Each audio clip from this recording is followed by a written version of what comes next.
Chapter 1765. But, can you let go of the things here? She looked at him and asked.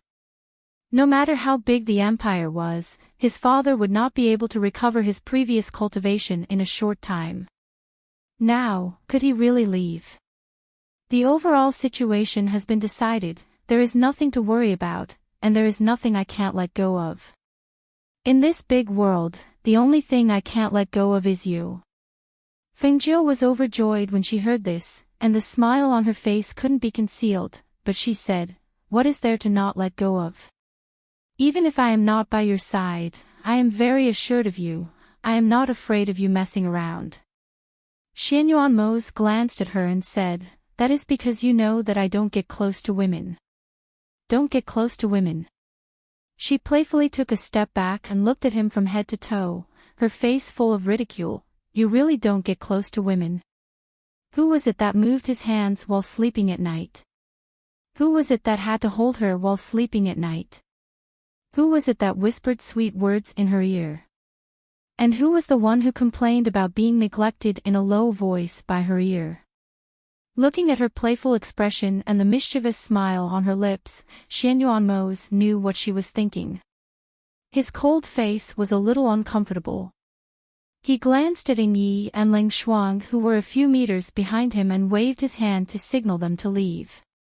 Then he gave a light cough, hugged Fengjiu, and whispered in her ear. You know, I only want to be close to you. Fengjiu wrapped her arms around his waist and asked with a smile, then, shouldn't we find a time to do something important first? While speaking, a pair of irregular hands wandered around his waist.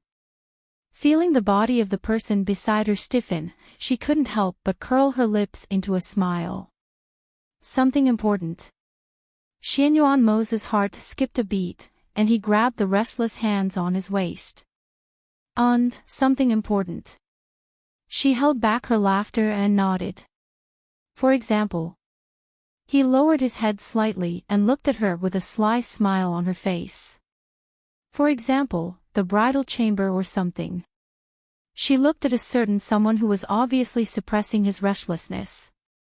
She saw that his body was slightly stiff, his cold face was tense, his sexy thin lips were slightly pursed, and his ears and neck were already flushed red. What do you think of my idea? Doesn't it sound good? She deliberately teased him, wrapping her arms around his neck and whispering into his ear. Don't provoke them. Otherwise, the consequences will be severe. Xianyuanmos fixed his eyes on her. His deep eyes were flickering with sparks, and his voice had become hoarse. All right. I won't tease you anymore. I'm going to have a chat with my brothers.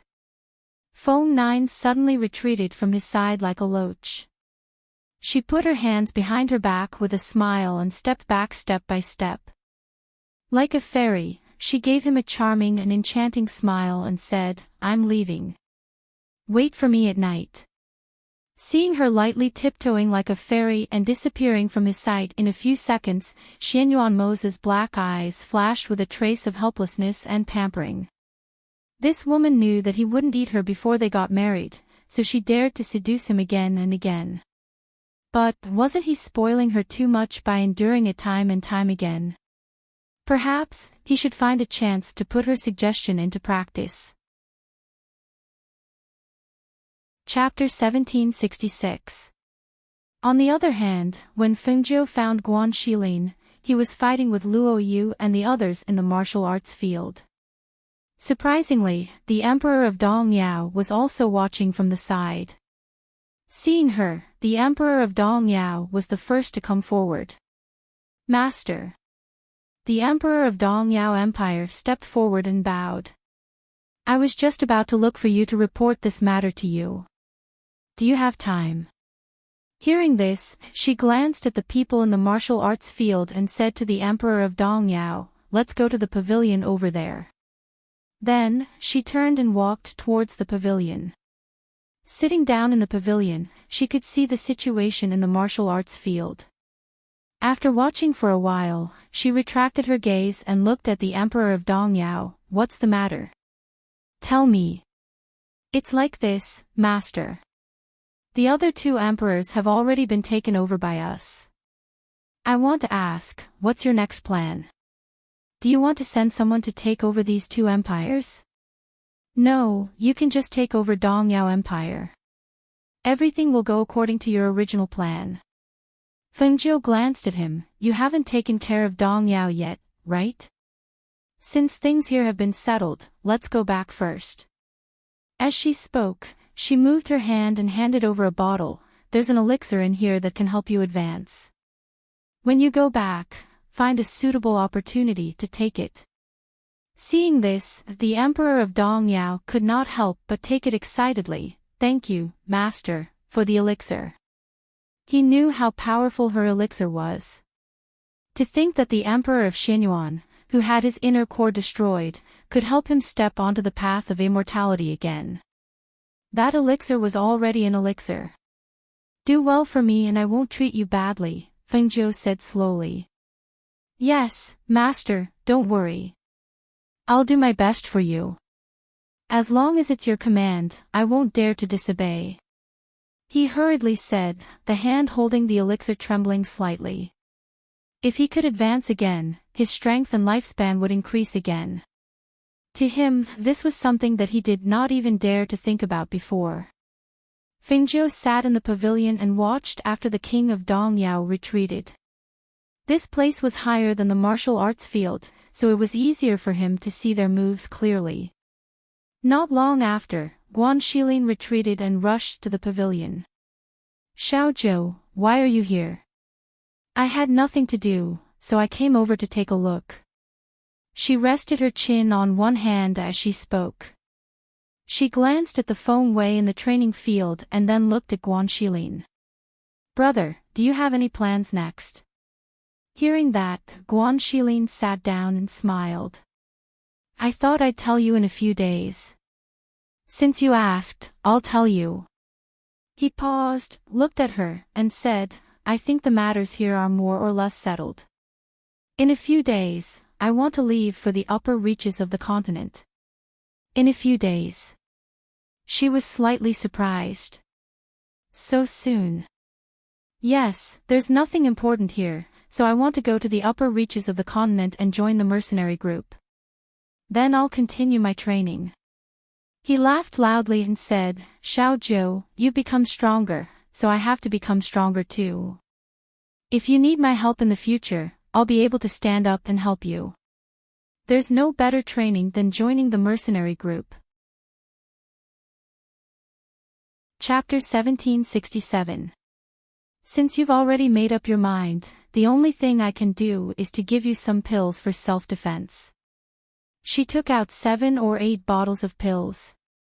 Some of these pills can be used to save lives, some can be used to treat external and internal injuries, and some can be used to detoxify poisons.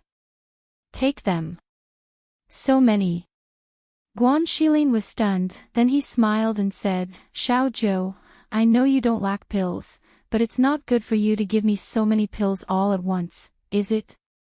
Each of these pills is worth thousands of gold, how can you? Brother, you don't have to be so calculative with me. Keep them.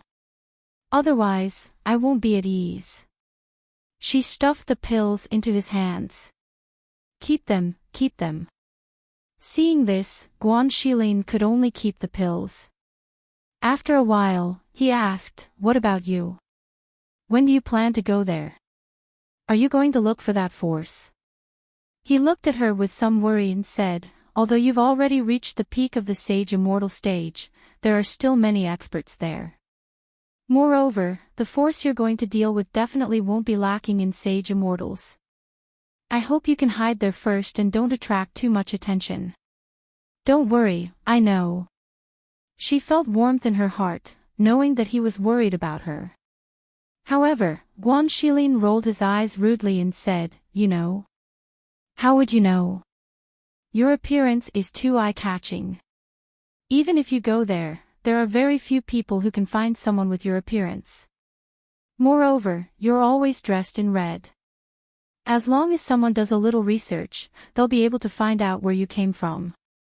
Maybe you won't even know when you'll be targeted. So, when you get there, even if Mose and the others are accompanying you, I hope that you can do something to your appearance. Also, it's best that you change your clothes. This red color is really eye-catching.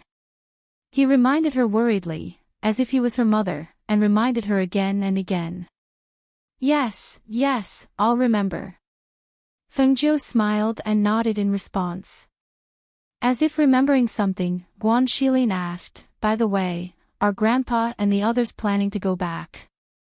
Yes, I want the Feng Wei and the others to send them back, and Fengjiu, I also plan to leave them behind for grandfather and father to dispatch, so that when they do something, they won't have anyone by their side. However, I plan to bring Luo Yu and the others along, so that when we get there, we can secretly nurture our own forces. As Fengjiu spoke, he looked at the people in the training field. Your arrangement is good. Guan Shilin nodded. He thought of little Feng Yi and hesitated. Grandpa knows about little Feng Yi, right? Yes, I did tell him that we can't hide it from Grandpa. As for grandmother, let's hide it from her for now. Her body can't take such a blow. Speaking of this, she sighed softly. If little Feng Yi and the others were still alive, how great would that be? Seeing the smile on her face fade and the sorrow in her eyes, he sighed and said, actually, we didn't see their bodies. Maybe they're really still alive. We should hold on to hope. Having hope in our hearts is also a good thing, isn't it? Fengjiu smiled bitterly and didn't reply because she knew how slim the hope was. Chapter 1768. Fengjiu smiled. There's no need to rush. She glanced at him and smiled ambiguously. A cultivator's lifespan is so long. It won't be too late to get married in a few decades. Ha ha ha ha. Guan Shilin laughed heartily. If he really gets married in a few decades, I think he'll be worried to death. Fengjiu's smile deepened. That's right, if he really gets married in a few decades, wouldn't he be worried to death? But when you get married, you have to let me know. Okay. She smiled and nodded. The two chatted for a while before leaving. Fengjiu got up and went to her grandfather's place. She didn't go to the palace until the sky was getting dark. When Fengjiu walked into the palace, she saw that Xianyuan Mose was already sitting inside with a few dishes on the table. You're back. Just in time, come and eat. As Xianyuan Mose spoke, he lifted the jug of wine and poured a cup for her as she sat down beside him. Tonight, you can drink as much as you want. Fengjiu raised her eyebrows and looked at him with a faint smile. You want to get me drunk? Ahem. Xianyuan Mose coughed lightly and looked away. Why would I? I just want you to drink to your heart's content. Also, after thinking about it today, I think your suggestion today was pretty good. So? She looked at him from the corner of her eyes and took a sip of the wine in her cup. So, if you get drunk and mess around, I've decided that I won't resist. He said these words with a tense and cold face. He looked expressionless, but if one looked closely, they could see that the corners of his lips were slightly curved, and a trace of a smile and expectation flashed through his black eyes. Then what if I don't get drunk? Fengjiu asked while holding back her laughter. Xianyuan Mose picked up the wine cup in front of him and drank it in one gulp. He said in a low and magnetic voice, if you don't get drunk, then it can be me. Pooh! In the end, she couldn't help but burst out laughing. She looked at him with a smile. In Xianyuan Mose's eyes, her beautiful face was enchanting and charming. So, in any case, we're going to consummate our marriage tonight. No, no, how could this be considered a bridal chamber? You're clearly trying to force yourself on me. At this point, she covered her mouth and chuckled softly. Her laughter rang out softly. Xianyuan gave her another glass of wine and said seriously, I'm actually looking forward to you forcing yourself on me. Don't worry, I won't resist. Good. Then come, drink. She chuckled and looked at him with sparkling eyes. She was a little excited. Was she going to pounce on him tonight? What would happen to him if he refused to acknowledge the debt after eating it from the beginning to the end? Xianyuan looked at her deeply. Seeing that she had drunk another glass, he picked up some food for her and said, eat some food. Then, he added, you'll have strength when you're full. Fengjiu was stunned when she heard this. Then, she smiled and nodded in agreement, that's right. I'm the one doing the work, so I have to eat more. As she spoke, she picked up a drumstick and gnawed on it. Hearing this, Xianyuan's eyes gradually darkened, and a trace of expectation flashed across his dark eyes. Yes, he was looking forward to her doing her work, but this was the first time, so he should be the one taking the lead, right? Chapter 1769. Seeing his actions, Fengjiu laughed in his heart. His heart was warm, and there was an indescribable satisfaction and tenderness. A man who could wait for you and not cross the last threshold, even if he had to endure, hold back, and be willing to soak in cold water when he was aroused, what reason did she have to refuse such a person? How could she bear to make him wait? Here, try this. She narrowed her eyes and gave him a piece of meat with a smile, eat more. Seeing this, he glanced at her and responded, then picked up the piece of meat to eat. Fengjiu put down his chopsticks and shouted to the outside, Ling Shuang. Hearing the voice from inside, Ling Shuang, who was waiting outside, responded and walked in, Master, what's the matter? Ling Shuang, prepare water for me to take a bath. I want to soak in it later. Because of the wine, her face was slightly red, and her beautiful eyes had a trace of blurriness, which was very tempting. Yes. Ling Shuang respectfully responded and then left. Xianyuan didn't say anything, but he was obviously a little absent-minded. Not long after, he put down his chopsticks, I'm full. As he spoke, he stared at her. Then how about a few more cups of wine? Her beautiful face was full of smiles. She poured 2 more cups of wine, handed one to him, and picked up the other. She smiled and narrowed her eyes, should we drink a cup of wine? Hearing this, Xianyuan's eyes moved slightly, and his deep eyes stared at her in front of him. The corners of his lips curled up, revealing a smile, yes, a cup of wine can't be missed. As he spoke, he took the wine cup she handed over and wrapped his hand around hers. Their hands hooked together, closing the distance between them. Just by smelling, a thick smell of wine spread between their noses. Just as he hooked his hand around Fengjiu's to drink a cup of wine, his hand was stopped by Fengjiu. Wait a minute. Fengjiu smiled and looked at him, a cup of wine is not drunk like this. Xianyuan was slightly startled, as if he didn't understand. Not drunk like this. Then how should they drink? For a moment, his eyes were fixed on her body as he silently asked her. Like this. She drank the wine in the cup, then leaned forward and kissed those sexy thin lips. The soft touch pressed down, and Xianyuan's eyes were dark. He instinctively responded to her kiss, gently sucking her lips, and their tongues played together, tasting the wine together. He couldn't tell whether her lips were exceptionally sweet, or the wine she gave him was intoxicating. He only knew that the beast in his body seemed to have awakened because of her kiss, and it couldn't be stopped. Fengjiu only felt her heart beating fast, and her body seemed to be on fire. The hand tightly around her waist pressed her hard, causing her whole body to be pressed against his chest. The man's unique scent accompanied by the fragrance of wine hit her face, making her unconsciously twist her body, wanting to retreat. However, his deep and passionate kiss did not allow her to retreat. His passionate breath and passionate kiss caused her to be in a daze.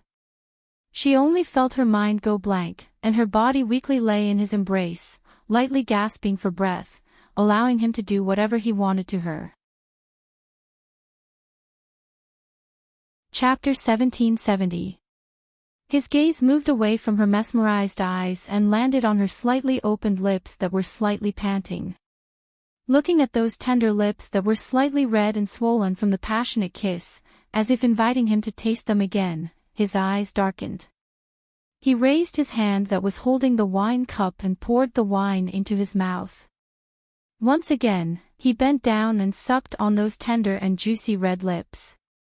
A lingering and passionate deep kiss made Fingzhou breathless. She gently pushed him away, her face flushed red, and her beautiful eyes were filled with affection as she angrily looked at him. "I can't breathe." Hearing this, Xianyuanmo's chuckled. His deep voice was hoarse and magnetic in the night, very charming. Hearing the Leng Shuang outside report that the bath water was ready, he picked her up and walked to the bathroom in the bedroom. In the bathtub, the two figures of a man and a woman were like mandarin ducks, foolishly entangled with each other and playing in the water. In the bathroom, it was a scene of endless spring that made people's hearts beat faster. Yunyang was so embarrassed that she hid in the clouds. After the bath, Xianyuanmo stood up and picked her up. Treating her as a treasure, he carefully wiped off the water on her body and then carried her to the bed in the bedroom. He laid her flat on the bed and looked at the beautiful jade-like person that was naked in front of him. He only felt a surge of evil fire in his body. However, at this moment, the person on the bed suddenly reached out and pulled him down. However, in the next moment, he saw the person that was supposed to be under him flip over and switch positions with him. The quilt that had been left to the side was finally pulled up, covering their naked bodies, only revealing their snow-white beautiful backs and perfectly round snow-white shoulders. Xianyuanmo's eyes were deep, and his eyes were filled with lust. His hoarse voice with magnetism and darkness came out. "Do you really want to be the dominant one?" Faintly, there was an indescribable meaning in his voice. Fingzhou's charming eyes met his deep gaze with affection. She didn't speak, but used her actions to express her thoughts. She bent down and pressed her lips on his eyes. She brushed past his ears and whispered, "Close your eyes and feel it." Because of her words, Xianyuanmo closed his eyes. But because he closed his eyes, his senses became clearer. He only knew that her lips brushed past his earlobe, then came to his Adam's apple and gently bit it. He only felt his body stiffen, but with a muffled groan, his entire body tensed up. She went all the way down, her fingers brushing past his firm chest, straight to his 8-pack. Her fingers lightly brushed past his gasps and muffled groans. She happily laughed. "Little demoness." He took a deep breath, opened his eyes, and met those beautiful eyes that were full of smiles. "You have to hold on, the best part is yet to come." She chuckled. Now that she was in control, she could finally catch her breath. She no longer panted weakly. On the contrary, his body was stretched taut beneath her like a taut string of a zither. With a light pluck, a beautiful melody could be heard. Chapter 1771. Just as the room was filled with passion and the spring scenery was boundless, outside the palace hall, Murong Yixian hurried over with an anxious expression. However, before he could step into the bedroom, he was stopped by an Yi who was guarding outside the bedroom. "Young Master Murong, my master and the ghost doctor are already resting. If there's anything, please come back tomorrow." Murong Yixian looked at him and frowned. "I have an urgent matter. I must see Fingzhou." In Yi's expression didn't change. "No matter how urgent it is, you have to wait until tomorrow. They're already resting now. My master told me not to disturb them at all." Hearing this, Murong Yixian's gaze moved slightly as if he thought of something. He looked towards the bedroom and saw that the lights were still on. This matter is extremely urgent. It can't be delayed. If it wasn't really urgent, I wouldn't have come to disturb them. Go in and inform them that I must see Fingzhou. Hearing this, Yi frowned. I'm sorry. This is my master's order. Forgive me for not daring to disobey. What urgent matter could it be? No matter how urgent it was, it couldn't be more urgent. They were in the bridal chamber. His master had waited for this day for a long time. How could he let others ruin it? Seeing him like this, Murong Yixian's face darkened. If you don't help me inform them, then I can only offend them. As soon as he spoke, the guard in black who had been following behind him suddenly attacked Yi in front of him. Yi was slightly angry when he saw this. He stopped him and the two of them fought outside the bedroom. The sound alarmed the Ling Shuang inside. She walked out and saw that it was Murong Yixian. She asked coldly, "What's the matter?" "I have an urgent matter to find your master." As Murong Yixian spoke, his gaze moved away from her. His voice, which contained spiritual power, came out of his mouth and was clearly transmitted into the bedroom. "Fingzhou, I have an urgent matter to ask for your help." Inside the bedroom, the two people on the bed were panting slightly. Xianyuan Mose was about to turn over and start attacking when he heard Murong Yixian's voice from outside. His handsome face immediately darkened. "Ignore him." As he spoke, he bent down and held her soft waist with one hand.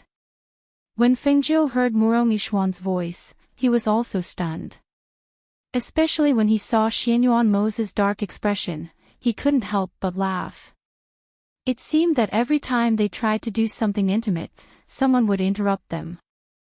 "Fingzhou, I really have something urgent that I need your help with. This is a matter of life and death. Please come out." Murong Yixian's voice rang out from outside, and from the sound of it, it seemed to be getting closer and closer to the two people in the palace. Hearing that, Fingzhou paused for a moment. He pressed his hands against Xianyuan Mose's chest to stop him from moving. "I think I should go out and take a look. Listen to the sound. If I don't go out, he'll probably force his way in." "How dare he!" Xianyuan Mose gritted his teeth in anger. His face was ashen. Anyone who was interrupted by someone else would feel angry, especially at such a critical juncture. However, the good atmosphere had been ruined by Murong Yixian. He's not someone who doesn't know what's good for him. Maybe there really is something important. She comforted him and patted his back gently. Chapter 1772. Hearing this, Fingzhou smiled wickedly, an evil glint flashing through her eyes. She looked at him and suddenly reached out her hand towards his lower body. "Will you still suffocate like this?" Then, her hand moved. Ah! Xianyuan Mose groaned, and his body stiffened. After his body trembled slightly, his entire body lay down. He seemed a little helpless, but also a little doting. "Bad thing." Fingzhou chuckled slyly and wickedly. It said that women don't love bad men, and men don't love bad women either. He. She turned over and got out of bed, wrapped herself in a bath towel and soaked in the bathtub for a while. Only then did she wipe off the water on her body and put on a clean set of clothes. Foamed at when Murong Yixian's voice sounded again, before he could call out her name, he saw Fingzhou in red walking over. When he saw the seductive blush on her face, the charm in her eyes that had yet to dissipate, and her tender and slightly swollen lips, his eyes flashed. There was a faint stab of pain in his heart, a trace of disappointment, and a trace of jealousy. "What's the matter?" she asked, her voice unable to hide her charm. Perhaps because she realized that her voice still carried a seductive charm, she glanced at Murong Yixian and coughed lightly. "Sorry to disturb you." As he spoke, he walked forward and said with a serious expression, I just received a message from 1,000 miles away. My Shurzuan has been poisoned and his life is at stake. I want you to come with me and save my Shurzuan's life. Hearing this, Fengjiu raised an eyebrow. The upper continent. It'll take at least 10 days to reach the upper continent. If it's really poison, even if we rush over, your Shurzuan will already be beyond saving. What's more, there are many strong practitioners in the upper continent. How could there not be a doctor who knows how to cure the poison? If there isn't, I might not be able to help even if I go. Although she wanted to go to the upper continent, it wasn't to her liking to leave in such a hurry without making any preparations. What's more, she wanted to go with Zay. If she went first, how could she let Zay stay? The two of them were separated again. Murong Yixian smiled bitterly. With my master's strength and cultivation, those who can injure him are definitely not ordinary people. Our sect also has extremely outstanding doctors and alchemists. However, they can only suppress the poison in my master's body, but they can't cure the poison. Right now, my master has already fallen into a coma. It's precisely because of the crisis of the situation and the fact that my master only has me as his only disciple that the sect sent me a message from 1,000 miles away to immediately return and see my master for the last time. At this point, he looked deeply into Fengjiu's eyes.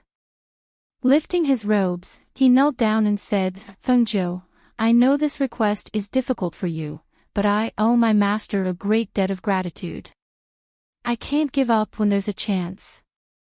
Please come with me to save him. As long as you are willing to return to the sect with me, I will be grateful to you regardless of the final outcome.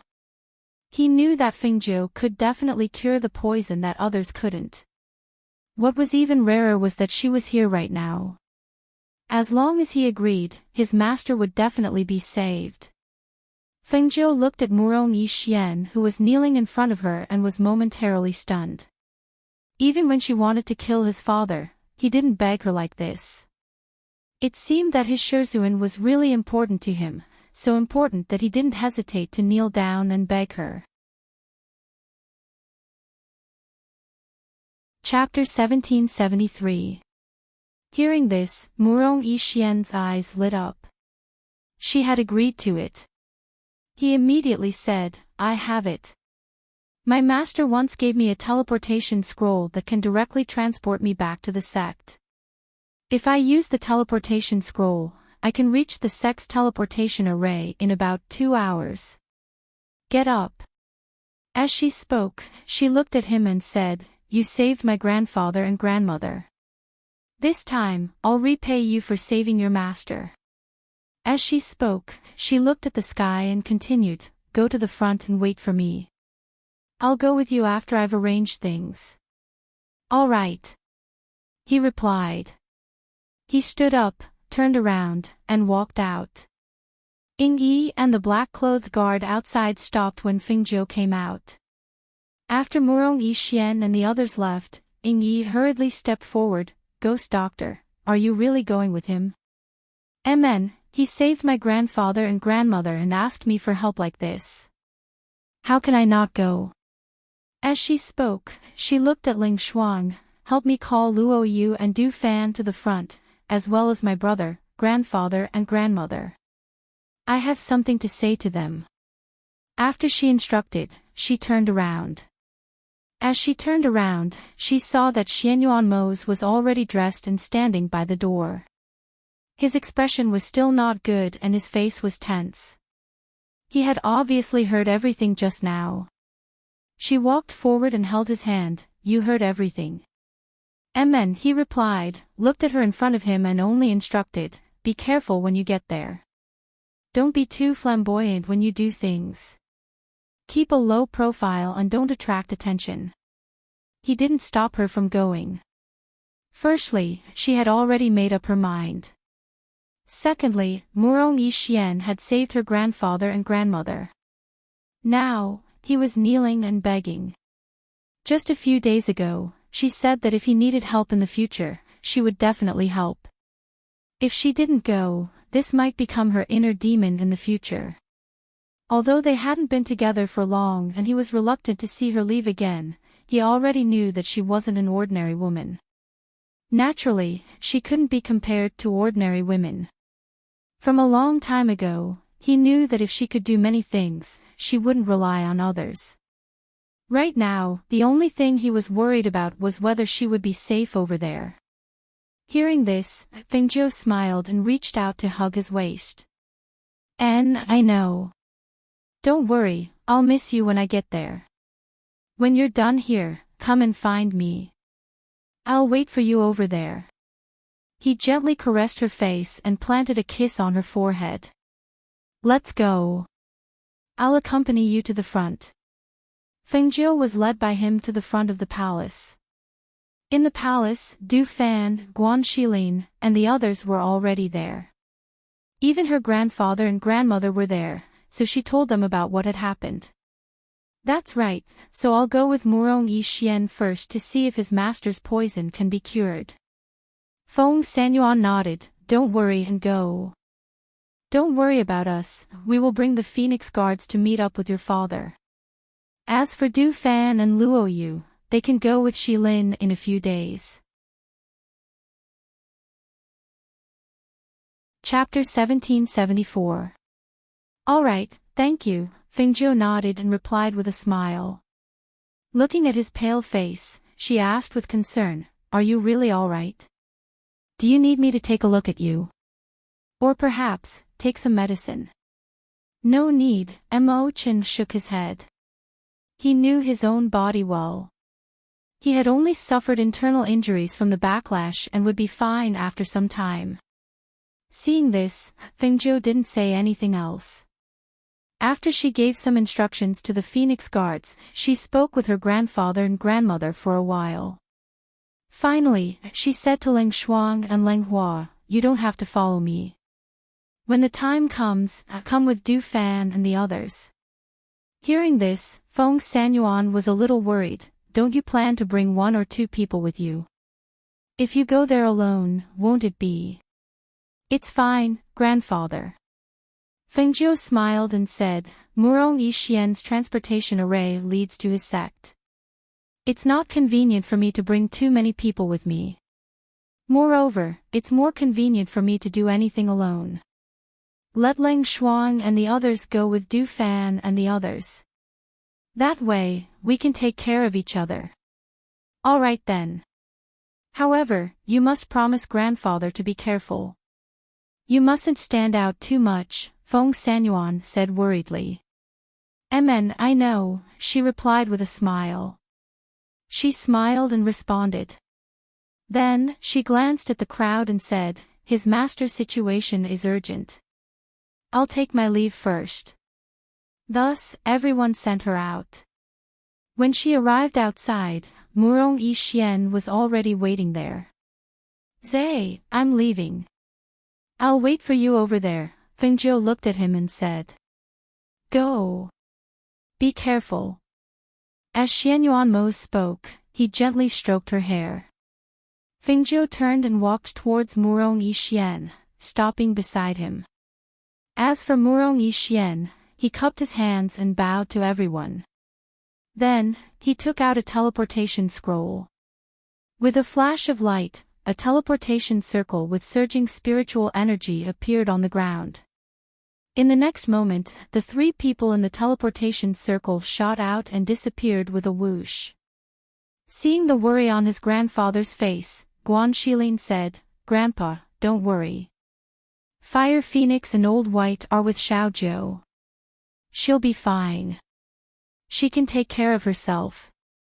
Feng Sanyuan nodded, then looked at Xianyuan Mo's, I want to leave in 2 days. All right. Xianyuan Mo's nodded. Fengjiu has arranged for people to escort you back. If you need anything, just let me know. As soon as Fengjiu and Murong Yixian left, they began to make arrangements for the following matters. In the 8 Great Empire's black market, the owner of the black market, who had just returned, couldn't help but shake his head and smile after hearing about Fengjiu's recent matters. I really didn't expect so many things to happen in less than a year. She really knows how to cause trouble. An old man smiled at the side. That's right. This ghost doctor's actions are always unexpected.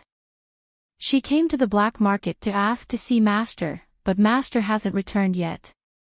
There's another matter. Oh. She came. What a coincidence.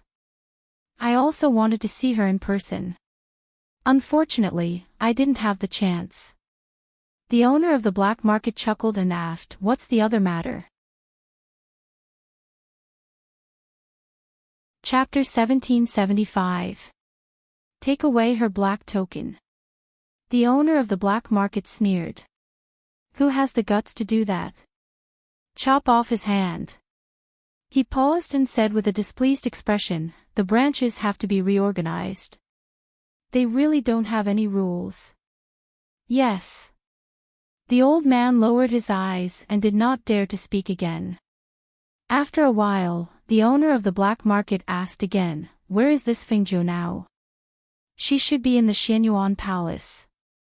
The old man said and asked again, Master, should I ask her to come over?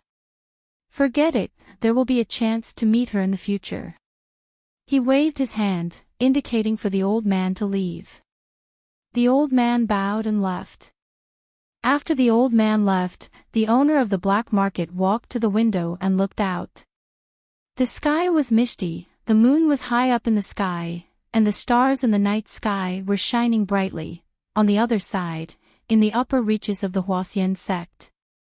The Huaxian sect was one of the four great sects of the upper reaches of the righteous path. Here, there were disciples from all over the upper reaches of the continent. Talented people could be found everywhere.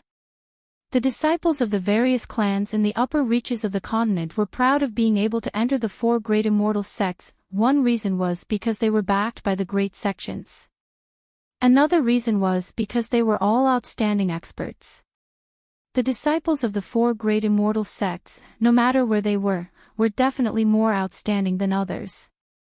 The masters of these people, as well as the peak masters of the various peaks, were even more extraordinary. Now, the Huaxian sect's perfected Lord Yuan Qing was poisoned and his life was hanging by a thread.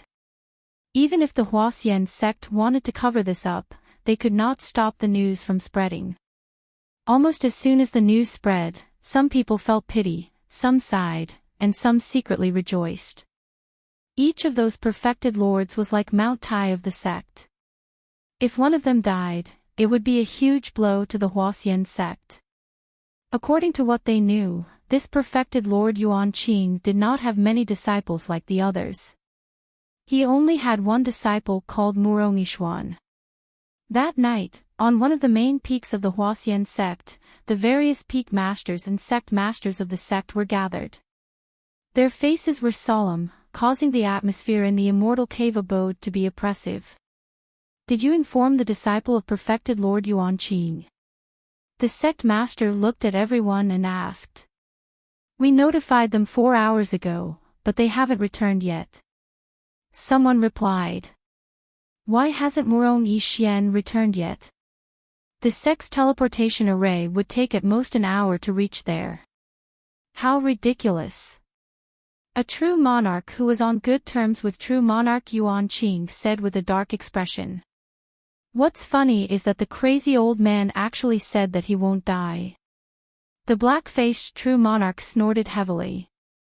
No one in the entire sect has a solution, and the situation is like this.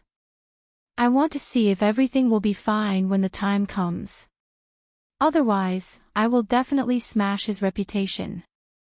The others did not say anything and sighed internally. This time around, perfected Lord Yuan Qing might not be able to make it through. However, the crazy old man in their sect who had nothing better to do said that perfected Lord Yuan Qing was not fated to die. They hoped that perfected Lord Yuan Qing would be fine, as he said. However, the situation was already like this. It was obvious that no one could do anything about it. Who could save him? Chapter 1776. Just as they were thinking, they heard a doctor hurriedly walk out and look at them with a serious expression. Not good, Lord Yuanqing's situation is getting worse. I'm afraid he won't be able to hold on for much longer.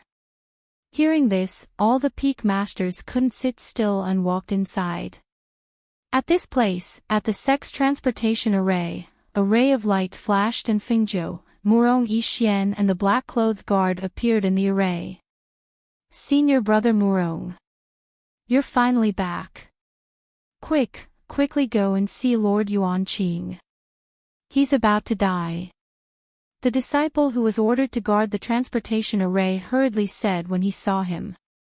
However, when he saw that he had brought a red-clothed young master with him, he couldn't help but be startled.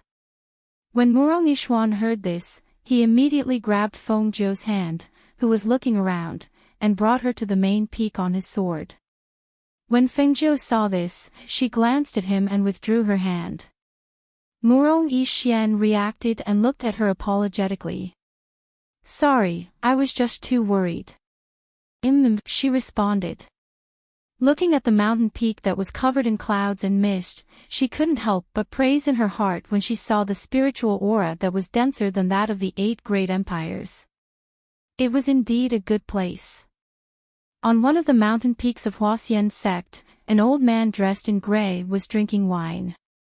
When he raised his head, he saw a star in the sky flashing.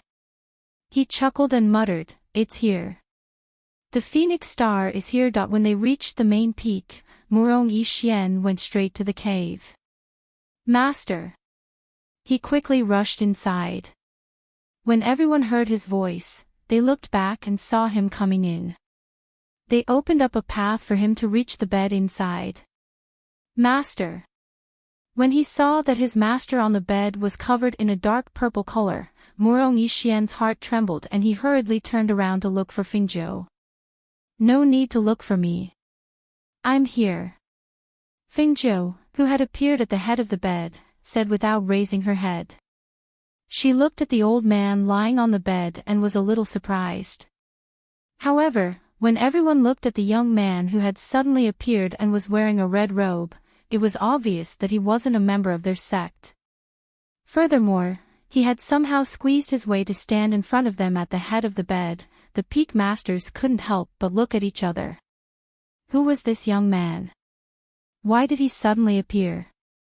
When they saw the red-robed youth standing by the bed and examining perfected Lord Yuanqing, they were just about to ask about it when they heard the youth's unhurried voice. Take off your Shizuan's shirt and get someone to bring a basin to let out the blood.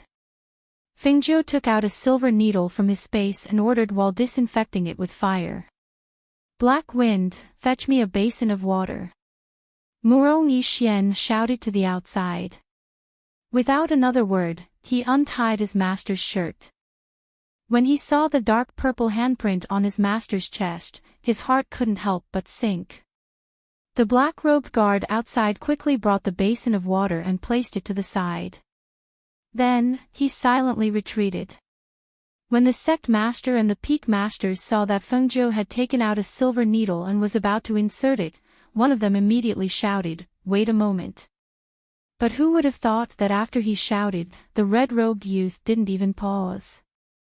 He took the silver needle and inserted it into several of the major acupoints on perfected Lord Yuanqing's body.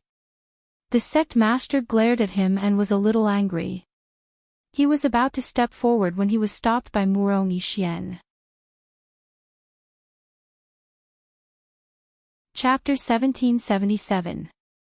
Hearing this, everyone was stunned and looked at each other without saying a word. The faction leader frowned and asked, "He's so young, how would he know how to neutralize this poison? If he were to act recklessly, wouldn't it be?" Faction leader, her name is Fengzhou, also known as the Ghost Doctor. "I believe in her," Murong Yixian said calmly.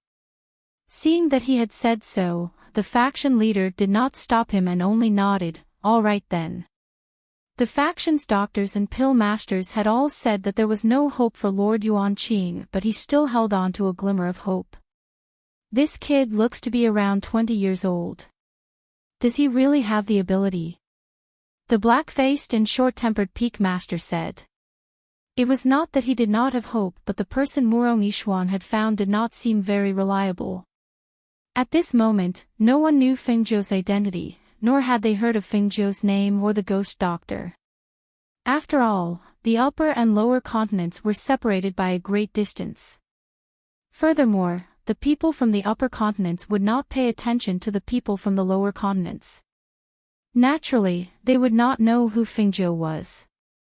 Hence, they would never have thought that the person in front of them was Feng Xing, whom they had sent out to search for. Hence, when they saw the red-robed man named Fengzhou take out a dagger and slash at Lord Yuan Qing's wrist, their eyes widened. What is he doing? Bleeding like this, even a living person would not be able to take it. The black-faced peak master said and glared at Fengzhou with his tiger-like eyes. Fengzhou frowned when he heard the voices and cries of alarm. He turned around and glanced at them, then looked at Murong Yishuan. It's too noisy, go outside. Faction leader, peak masters, please wait outside for a moment. Murong Yishuan did as he was told without hesitation. After all, she had said on the way here that she would have the final say in the treatment. This kid is too. The black-faced peak master glared at Fengzhou and was about to teach him a lesson when he was stopped by the faction leader. All right, let's all go outside. As the sect leader spoke, he instructed the two people beside him, you two stay and see if you need any help. One of them was a doctor and the other was an alchemist. When they heard the sect master's order, they responded, yes. Fengzhou glanced at the two men and said, since you want to help, don't just stand there. Untie his other hand. She instructed as she stepped back to wash her hands. Seeing that the basin of clear water had turned into purplish-black blood, he ordered someone to change it. It was only after 3 consecutive basins of water that the color of the blood finally cleared up. However, perfected Lord Yuan Qing's face was as pale as a sheet of paper and his aura was so weak that it seemed like he would die at any moment. When Fengzhou saw this, he immediately took out a medicinal pill and stuffed it into his mouth. Then, he called out to Murong Yishuan, pour a cup of warm water. Murong Yishuan quickly went outside to pour a cup of water and handed it to her. He saw her choking his honored master's mouth and pouring the water into his mouth. His eyelids twitched when he saw that clean action. The two people who were helping at the side were also dumbfounded when they saw this. In their eyes, this action could not be any more crude.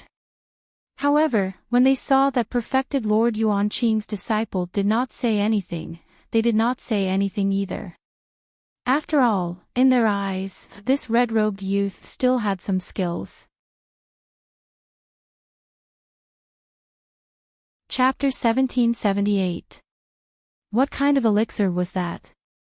How could it be so powerful? Several doctors and alchemists from their sect worked together, but they still couldn't think of a way to detoxify the poison. After all, they didn't dare to use the method of letting out blood to detoxify the poison. In their opinion, perfected Lord Yuan Qing's body couldn't withstand such torment. However, they couldn't help but admire the young man's skill. Because the poison in perfected Lord Yuan Qing's body seemed to be under control and didn't spread to his heart.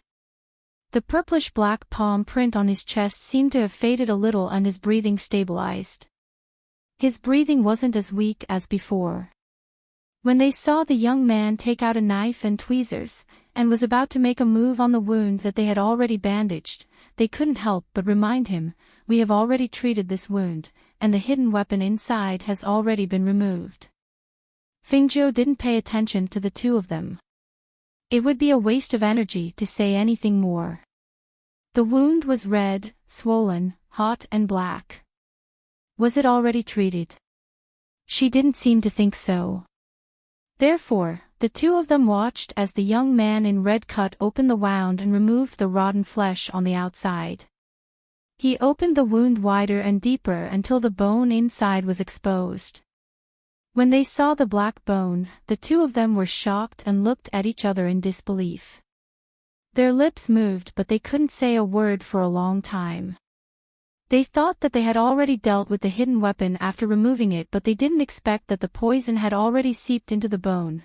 Just as they were feeling ashamed of their carelessness, they saw the young man holding the bone scraper and scraping the bone, scraping out layers of black powder. The sound of the sharp blade scraping the bone made their hearts tremble. He was really scraping the flesh and bone. Fortunately, perfected Lord Yuan Qin was already unconscious. Otherwise, he would have to bear the excruciating pain of scraping flesh and bone. Murong Yishuan watched from the side and was also trembling with fear. He always knew that her medical skills were brilliant, but he didn't expect it to be so brilliant. She could actually diagnose that the poison had not been completely removed from the bone just by looking at the wound and was even scraping the flesh and bone. Even an old doctor who had been practicing medicine for decades would not dare to do such a thing. However, her beautiful and exquisite face only had seriousness and concentration at this moment. This kind of her had once again refreshed his understanding of her. So, she had such a side to her. When the poison on the bone had been scraped clean, the two people on the side secretly heaved a sigh of relief. However, their hearts were once again in their throats. This was because after the red-robed young man had sprinkled the medicine on the wound, he had actually taken out a needle that was threaded with thread and stitched up the wound. Seeing the red-clothed youth focus on sewing up the wound, the two of them broke out in cold sweat. Was he treating true monarch Yuanqing's flesh like a rag? How could this person's flesh be sewn with a needle? This was too inconceivable. Fengzhou, who had finished stitching up his wound, looked up and saw the two of them staring at him in a daze. He said, "What are you waiting for? Aren't you the alchemists of the healers? Go and boil some decoctions to replenish qi, nourish the blood, and expel the poison. The poison in his body has not been completely removed. The wound on his wrist cannot be bandaged. We have to change the water from time to time.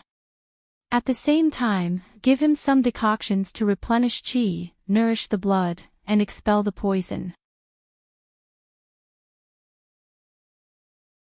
Chapter 1779. Fengzhou glanced at the two and said with a smile that wasn't a smile, "Pour me a cup of tea and I'll tell you." When the two heard this, their faces flushed red. At this moment, they knew that their question was a little out of line. Generally speaking, a doctor wouldn't allow others to help him during treatment. Unless that person was his disciple, only then would they have the chance to see him treat. Even they were the same. When they were treating or refining pills, they wouldn't allow others to watch. However, if this person was their disciple, it would be different. Just now, the two of them had been helping and watching from the side. The red-clothed young man had not said anything to stop them, nor had he avoided them. Now, he had asked them to pour him a cup of tea. In terms of age, they were older than him, but in terms of medical skills, he could be considered as their equal. If they poured him a cup of tea, he would dispel their doubts and it wouldn't be a loss. Thinking of this, the two of them looked at each other with tacit understanding.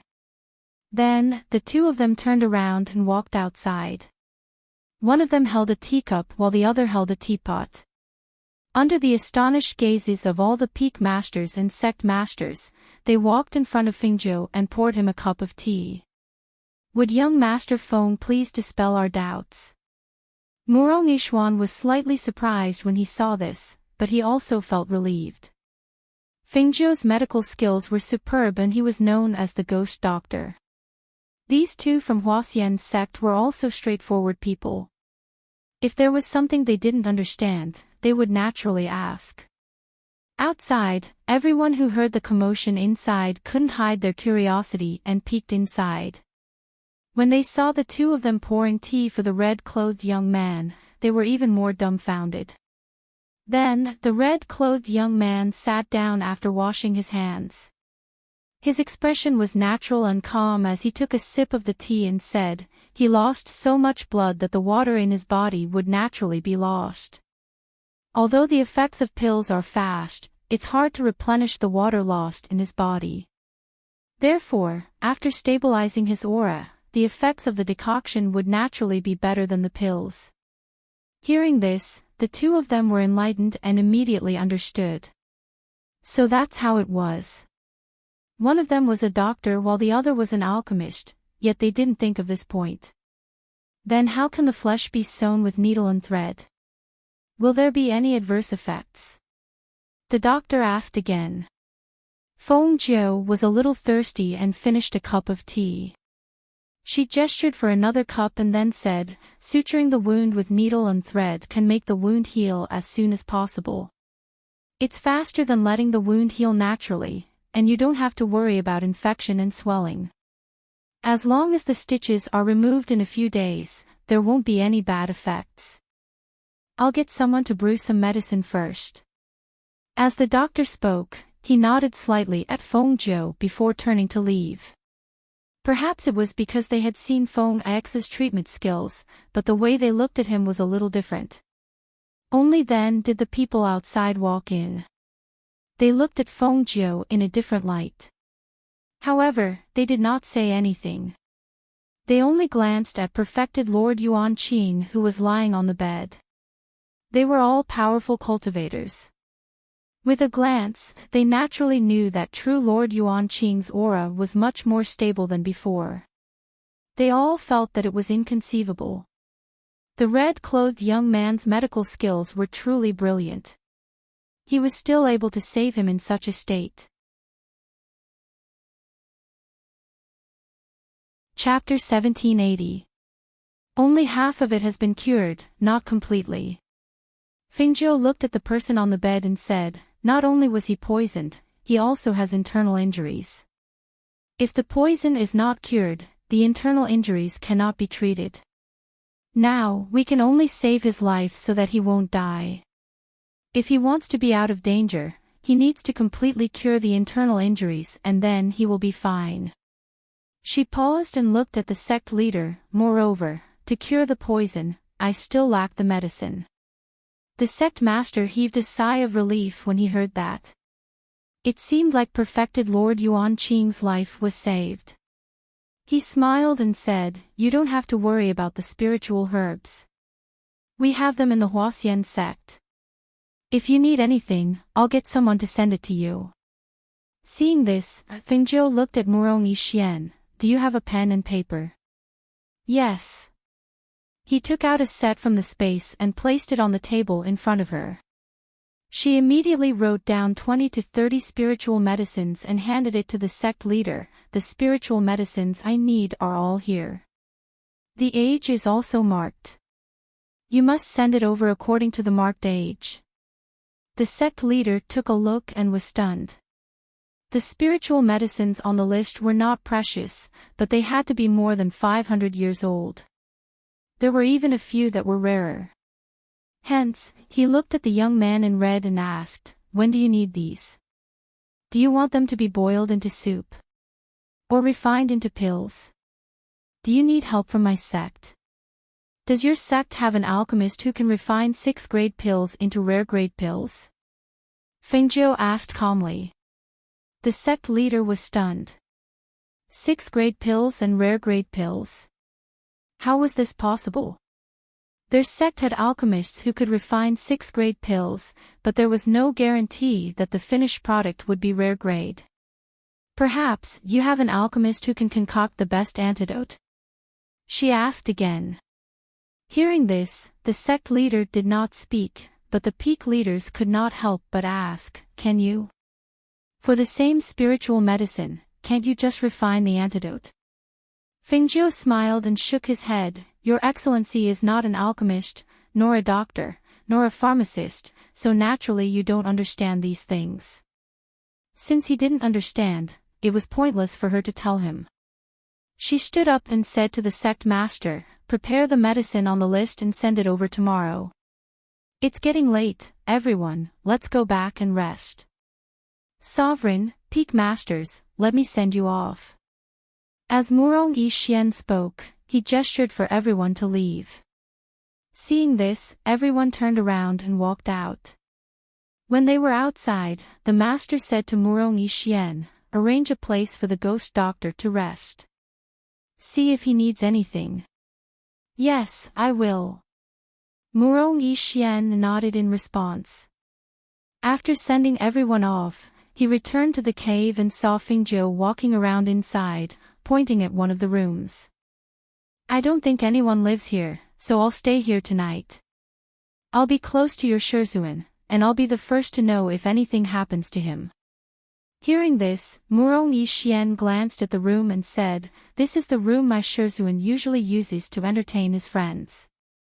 Since you want to stay here, I'll get someone to change the bedding and tidy it up.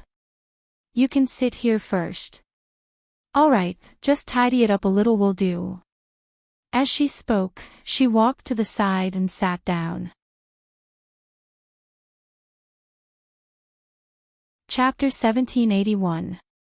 Fingzhou looked at it and said, "Alright, that's it. Keep an eye on your master. If he has a fever and cold sweat in the middle of the night, wake me up." After she instructed, she closed the stone door. She took off her outer clothes and laid on the bed. She exhaled softly and stared blankly at the ceiling. She originally thought that she would consummate her marriage with Moze first, and she had already mentally prepared herself. Who knew that such a good atmosphere would be interrupted by Murong Yixian, and he even ran over here from Xianyuan Empire in the middle of the night. This night was really tiring and her mood was fluctuating. Although she was in an unfamiliar place, she fell into a deep sleep due to her body's exhaustion and the night gradually darkening. Outside, Murong Yixian was guarding his master's bedside. The large stone in his heart was finally half put down. Thinking back to when his master brought him here, it could be said that it changed his life. If he hadn't met his master, perhaps he would still be wandering around somewhere. His master had given him a new lease on life. Although they were master and disciple in name, they were closer than father and son. He guided him in his cultivation. He was strict but also kind. He really didn't dare to imagine what would have happened if Fingzhou wasn't here this time. He sat by the bed in a daze. He didn't go to rest until the doctor who had left earlier came in with a bowl of boiled medicine. Only then did he feed his master the medicine bit by bit. Because his master was unconscious, the entire bowl of medicine was only half a bowl at most. That doctor didn't go to rest because the sect master had instructed him to stay and look after him. Thus, the two of them sat by the bed and watched, paying attention to whether or not the situation Fingzhou mentioned happened. The first half of the night was still normal. However, in the second half of the night, he saw that something wasn't right with his master. Not only was his body hot, he was also sweating. He seemed to have regained some consciousness and his brows were tightly knitted. Thus, in the second half of the night, he knocked on the stone room Fingzhou was resting in. Fingzhou, quickly get up and take a look. My master is hot and sweating." Fingzhou. Hearing the sound, Fingzhou could only get up from the bed, put on his clothes, and walked out of the room to let his master take a look. When dawn came, a ray of light shone through a window of the cave and fell on Fingzhou's bed. She lazily turned over, pulled the blanket over her head, and continued to sleep. She barely slept last night because she was woken up not long after she fell asleep. She only went back to her room to rest when it was almost dawn. At this time, it was quiet outside. She just wanted to take a short nap to recover her energy. However, she was woken up again in the middle of the morning. Fingzhou, I've asked someone to cook some porridge. Get up and eat some. Murong Yixian shouted from outside. He hadn't slept all night and there was a trace of fatigue between his brows. Actually, for an immortal cultivator, a night without rest would not feel anything. However, he was worried, so naturally, his state of mind and emotions were different, and it was easier for him to get tired. Fingzhou sighed softly and got up. After washing up, she opened the stone door and walked out. She came to the stone table in the outer room and sat down. I've asked someone to cook some plain porridge with spirit rice. It tastes pretty good. Try it. Murong Yi Xian scooped a bowl for her and handed her a pair of chopsticks. There are also a few side dishes. Chapter 1782. Greetings, sect leader and peak masters. Murong Yi Xian stood up and bowed. The sect leader waved his hand and his gaze fell on Fengzhou, who was dressed in red. He then asked Murong Yi Xian, "Is your master feeling better?" "Last night, master felt a little feverish. However, with Fengzhou around, he's fine now," he reported truthfully. The sect leader nodded and gestured behind him. He then said, "The spiritual medicine has been prepared." Several disciples behind him carried boxes of spiritual medicine and placed them in the room inside. Fengzhou glanced at them and said, "I'll take a look later." Then, he continued to eat his breakfast. "Bring us to see your master." The sect leader looked at Murong Yi Xian and said, "Yes, sect leader. Peak masters, please come in." He made an inviting gesture and invited them to enter together. When the sect leader and the others entered to see Lord Yuanqing, Fengzhou entered the room after eating and looked at the spiritual medicine. She picked up and put down the spiritual medicine one by one. She was very satisfied with the spiritual medicine that the sect leader and the others had brought. She put the spiritual medicine into her space and walked out. She called out, "Murong Yi Xian. What's the matter?" He walked out and asked. "Find me an alchemy room," she said slowly. When the sect leader heard this, he walked out and said, "Our sect's alchemy peak has the best alchemy room. You can go there to refine pills." Fengzhou shook his head, "It's too troublesome. Just find one on this peak." "There's no alchemy room on this peak and there's no alchemy furnace. I'm afraid." Before Murong Yi Xian could finish his sentence, he saw Fengzhou waving his hand and stopped. "I don't need those things. I just need an empty place where I won't be disturbed." Hearing that, Murong Yi Xian thought for a bit, then said, "There's another dwelling 100 meters away from here. That place is empty and there are formations protecting it. No one will walk around there. However, other than the dwelling, there's nothing else there. Then that's the place. Just point me to the place, and I'll go there myself. I'll come out when the medicinal pills are done. Before the medicinal pills are done, don't disturb me." As she spoke, she glanced at the sect master and the peak masters. "Also, I hope that the Huaxian sect can help me seal off the news about me. Don't let it leak out." Everyone was slightly surprised when they heard this. They looked at each other, but nodded in agreement. Other people wanted nothing more than to be famous, but he didn't like to be famous. His personality was rather strange. "That's right, from the moment I saw this young man last night, I felt that his temper was a bit strange, so it wasn't surprising that he would have such a request. I'll take you there." As Murong Yi Xian spoke, he personally brought her to the Immortal's cave. Because it was only 100 meters away, it wasn't very far. After sending her there, he returned. This young man called Fengzhou, also known as the Ghost Doctor, where did you bring him back from? The peak masters who didn't leave stayed in the Immortal's cave and waited for Murong Yi Xian to return before asking. They didn't have the chance last night, but they finally had the chance today. They had to ask. Chapter 1783. Everyone nodded and didn't ask any more questions. Only the sect leader pondered for a while and asked, "He can refine a 6th grade elixir." "It should be possible," Murong Yi Xian said. It was rumored that he could, but he had never received a 6th grade elixir from her, so he wasn't very sure. However, according to his understanding, if Fengzhou didn't have the ability to refine the elixir, she wouldn't have rejected the sect leader's suggestion. Hearing this, the sect leader didn't say anything. He just looked at the cave where Fengzhou was refining the elixir. He wanted to know if he could really refine such an elixir. That means that old man Yuan Qing won't die. I didn't expect that crazy old man to be right again. One of the peak masters muttered.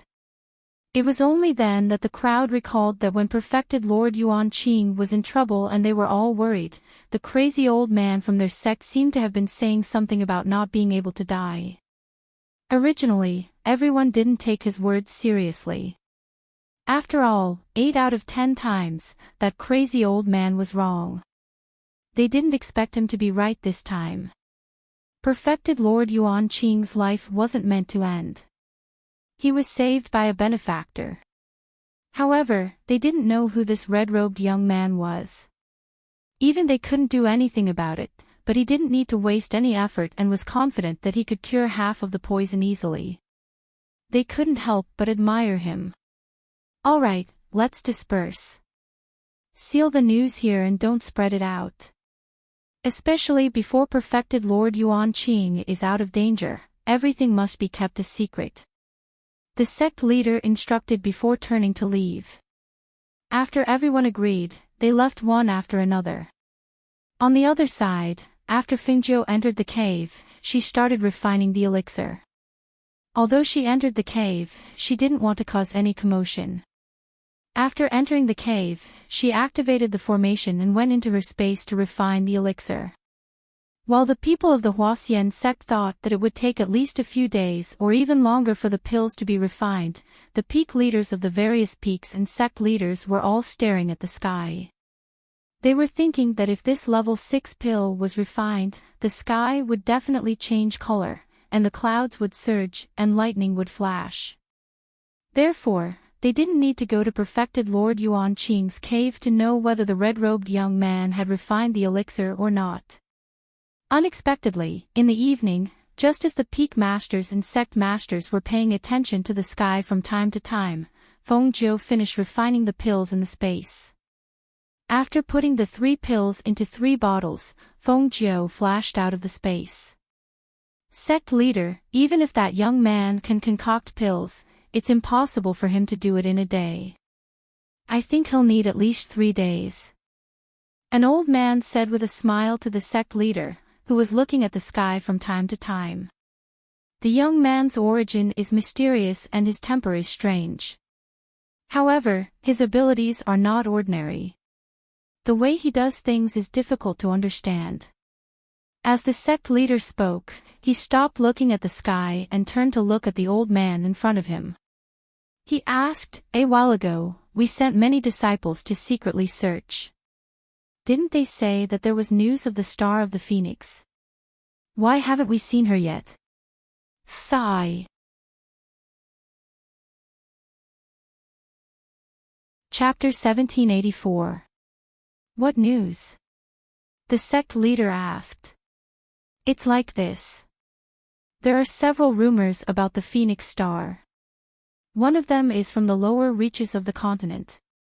The princess of a low-level country is very likely to be the Phoenix Star. However, according to the latest news, this small country seems to have been destroyed half a year ago. There is no other news. The other rumors are from our upper reaches of the continent. Among them, the one who is favored by the various sects is the daughter of an aristocratic family. He paused for a moment before continuing. It said that when this girl was born, an auspicious sign descended from the heavens. Furthermore, this girl is extremely talented and is a disciple of one of the 4 great sects of the Sky Sun sect. She has an extremely good reputation in the Sky Sun sect.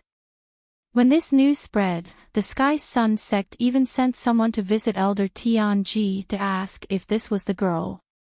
However, Elder Tianji did not say it directly and only gave a few vague words. In the past few months, this girl's treatment in the Sky Sun sect seemed to have improved again.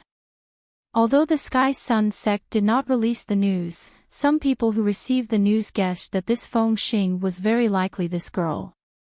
Hearing this, the sect leader thought for a moment and said, then send someone to find out. If the situation is true, the Sky Sun sect should not hide it from the other sections. After all, even if we know who Feng Xing is, we will only nurture and protect her and will not do anything to her.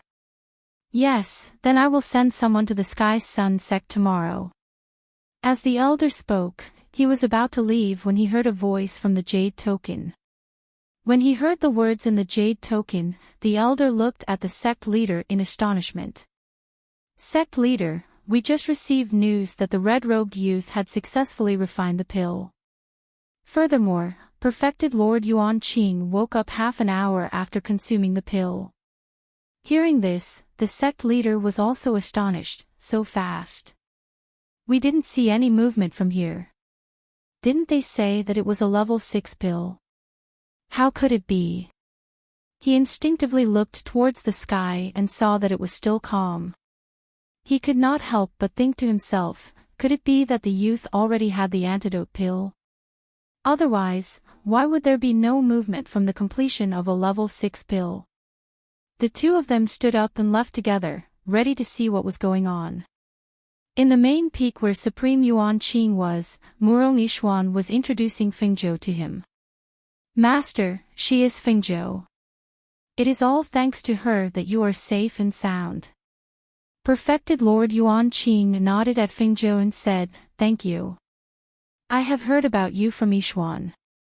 I did not expect to meet you under such circumstances. True monarch has just woken up and his body is still very weak. Rest well first. After a few days of recuperation, your body will slowly recover, Fengzhou said slowly. All right. Perfected Lord Yuan Qing had just woken up and his body was indeed weak. After a few words, he fell asleep again. Murong Yishuan and Fengzhou walked outside. When they were outside, Fengzhou handed a bottle of medicine to Murong Yishuan and said, take 1 pill a day in this bottle. After 3 days, take other pills to regulate breathing and you will be fine. The poison has been neutralized and you are fine. I have done what I promised you. Thank you. It is all thanks to you this time. He was sincerely grateful.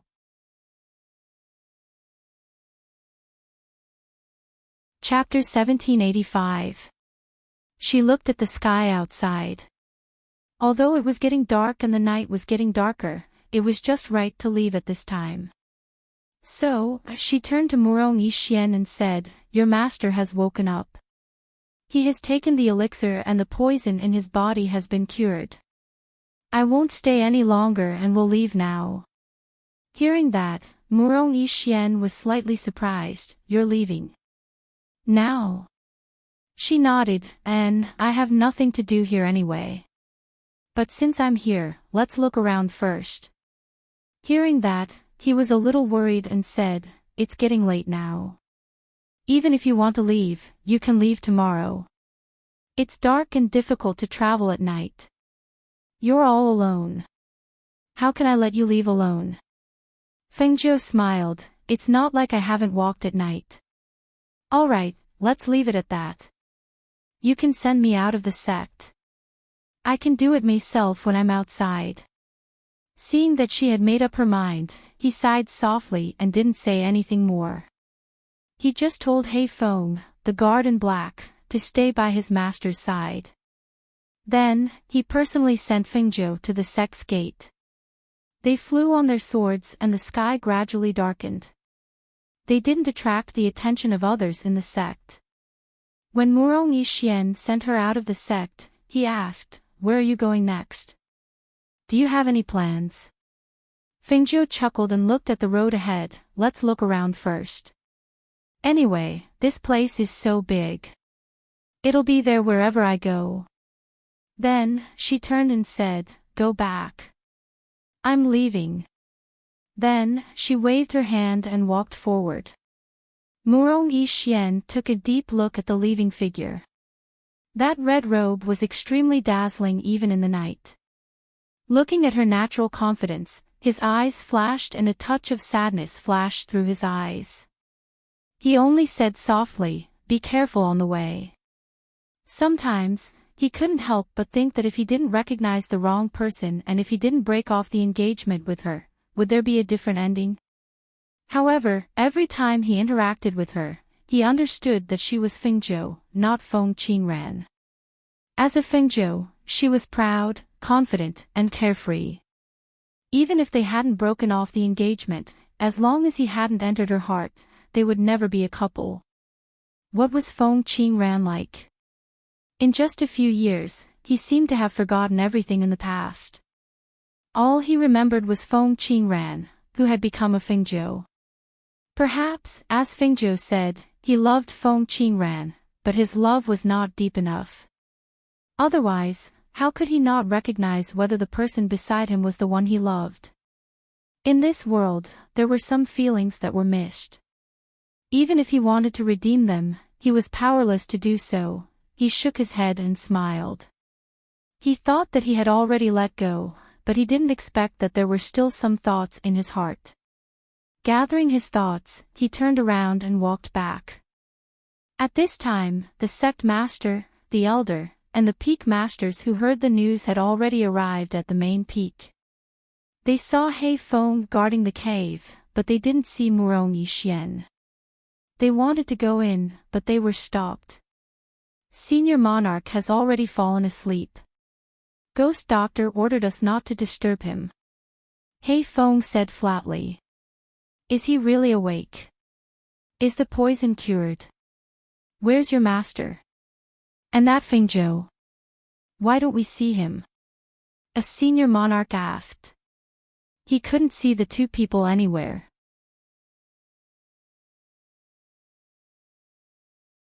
Chapter 1786. When everyone heard the voice, they turned around and saw him walking over from behind them. They couldn't help but wonder, where did you go? Murong Yixian bowed to everyone and continued, I sent Fengzhou away. Do you all want to go in and see my master? He woke up earlier but fell asleep again because his body is still very weak. Why don't you all come back tomorrow? He should be more energetic tomorrow. Hearing this, the sect master asked, Your master really woke up?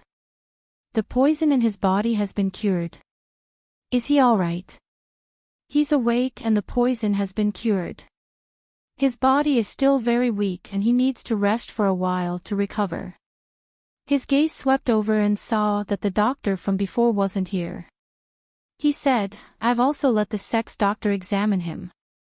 Sect master need not worry. Then why did you let the ghost doctor leave?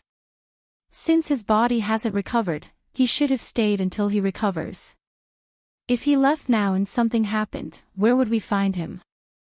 The sect master frowned slightly and was a little worried that there would be more accidents. Murong Yixian smiled and said, That won't happen. The doctor also said that the poison has been cured and his internal injuries are also recuperating.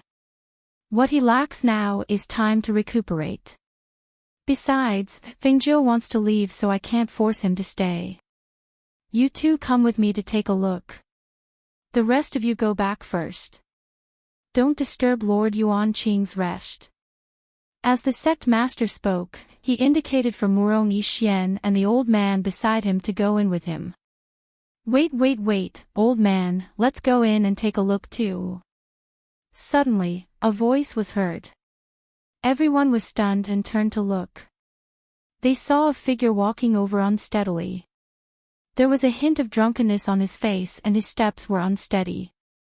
Crazy old man. What are you doing here? One of the peak masters asked when he saw him.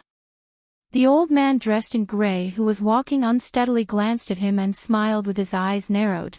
Of course I'm here to see the Star of Phoenix. Otherwise, do you think I'm here to see you? Hearing this, the peak master's face darkened. You crazy old man, did you drink a lot of wine again? You can't stop talking nonsense. Sect master, look at him. He doesn't have the majesty of a peak master from head to toe. Ha, don't just talk.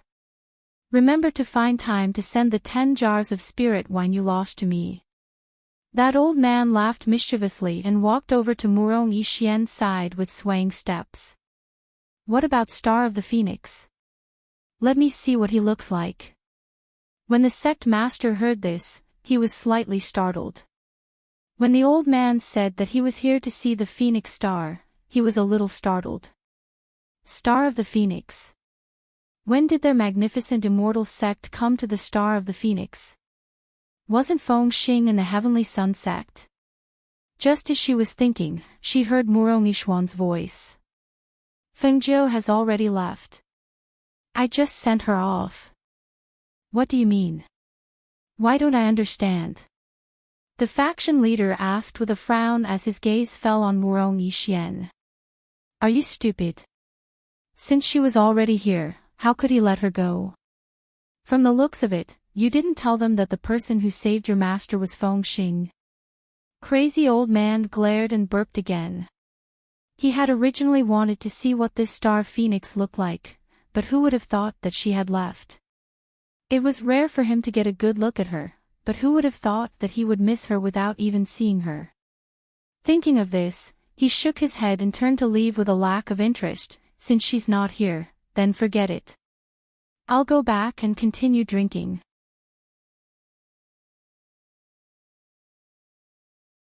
Chapter 1787.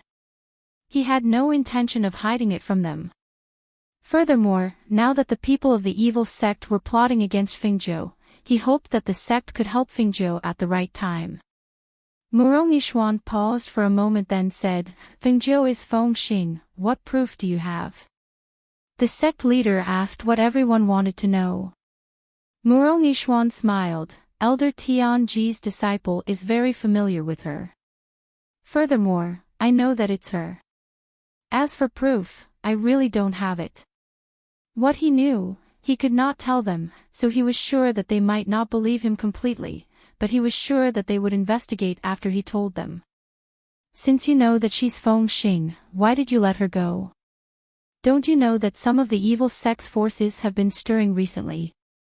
If you let her go out alone and she falls into their hands, won't she be in danger? The sect leader frowned and said, she shouldn't have gone too far. Bring some people and bring her back immediately. That's right. After we bring her back, we can investigate whether it's her or not. A monarch agreed. Let's go. I'll go with you. Another monarch said to Murong Yishuan. However, Murong Yishuan shook his head, it's no use. You don't understand Fengzhou. She's a very independent person. She'll only do things if she wants to do them. We've never forced her to do anything. If she wants to leave, we can't stop her. We won't harm her if we keep her. Another peak leader said. Murong Yishuan smiled and said gently, that's why I said it's no use. If she wants to stay, she'll stay.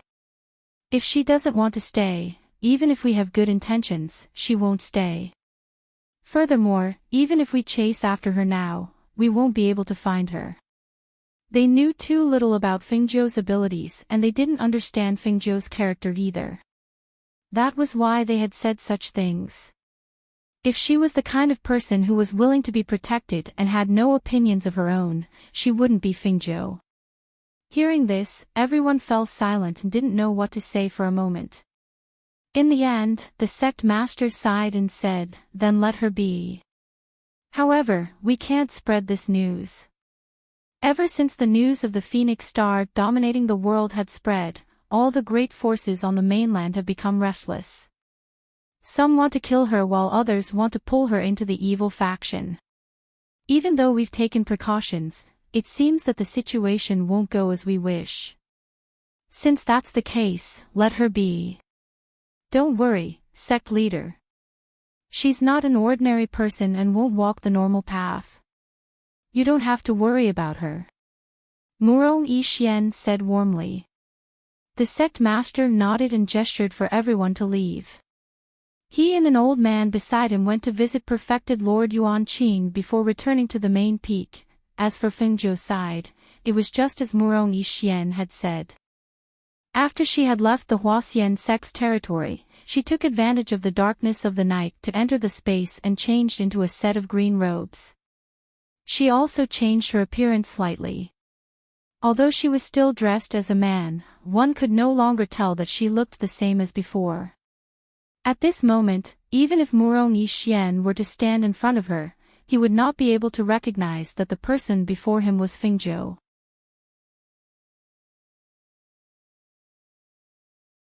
Chapter 1788.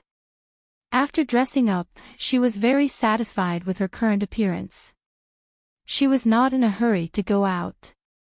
Instead, she rested in the space and prepared to go out tomorrow morning.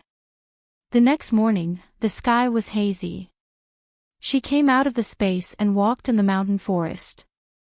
While picking herbs, she followed the mountain path down the mountain to enter the city. In the mountain forest in the early morning, birds chirped and leaves rustled. Fresh air filled the forest.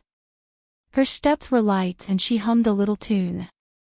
Suddenly, she caught a glimpse of a wild mountain pass through the weeds in the forest. She could not help but pause. "This is meat delivered to my door," she softly muttered, her eyes fixed on the two wild chickens that passed by. The two wild chickens did not seem to be aware of the danger. After running for a while, they stopped and looked around. They used their claws to scratch the ground as if looking for food. At this time, Fengzhou saw that there was no one around. She took out a black net from the space and walked forward with light steps. She threw the black net in front of her and covered the two wild chickens. "Caught!" She happily walked forward and caught one of them. She wrapped the other in the black net and threw it into the medicine basket on her back. She found some dry branches and dried leaves nearby and found an open space to prepare the wild chicken. She planned to eat this roasted wild chicken in the morning and at noon. About an hour later, the aroma of roasted meat spread through the forest. After the roasted chicken was cooked, Fengzhou kicked some soil with her feet to put out the fire. She took the roasted chicken and walked along the mountain path, tearing it apart and eating it. This feeling of eating while walking in the forest was very novel. Moreover, she did not have a destination. Her pace was leisurely and her mood was relaxed. Coupled with the delicious food in hand, her whole mood was different. Walking along the path, her hands were already covered in chicken grease from tearing apart the roasted chicken. It could be said that her image was not very good, but she did not care. Until more than half of the chicken was finished, she burped and wrapped the rest up. She quickened her pace and followed the sound of water, intending to wash the grease off her hands. There were no fish in the clear water. The water in the mountains flowed from top to bottom. It was so clear that you could see the bottom. There were only a few fallen leaves floating on it. The water in the mountains was refreshing and refreshing. After washing her hands, she washed her face. She was not worried that the disguise on her face would fall off. After all, if she wanted to remove the disguise on her face and reveal her original appearance, she would need her potion. Phew! I'm so full. She sat down on a rock and took off her shoes to soak her feet. However, at this time, she narrowed her eyes and listened to the birds chirping on the branches. She felt the breath of a stranger. "Young man, how can you stick your feet into the water when you're occupying the upper reaches of the water source?" "Fortunately, when I filled with water, I saw a layer of oil on the surface." Hearing the angry voice, Fengzhou withdrew her feet. She used a cloth to wipe the water off and put on her boots. She turned around to look at the person who came. She saw that it was a man around 35 years old. He was dressed plainly and had a straight face. However, there was a hint of anger in his eyes. Seeing this, she said apologetically, "I'm sorry. I thought there was no one around here, so I washed my hands after eating."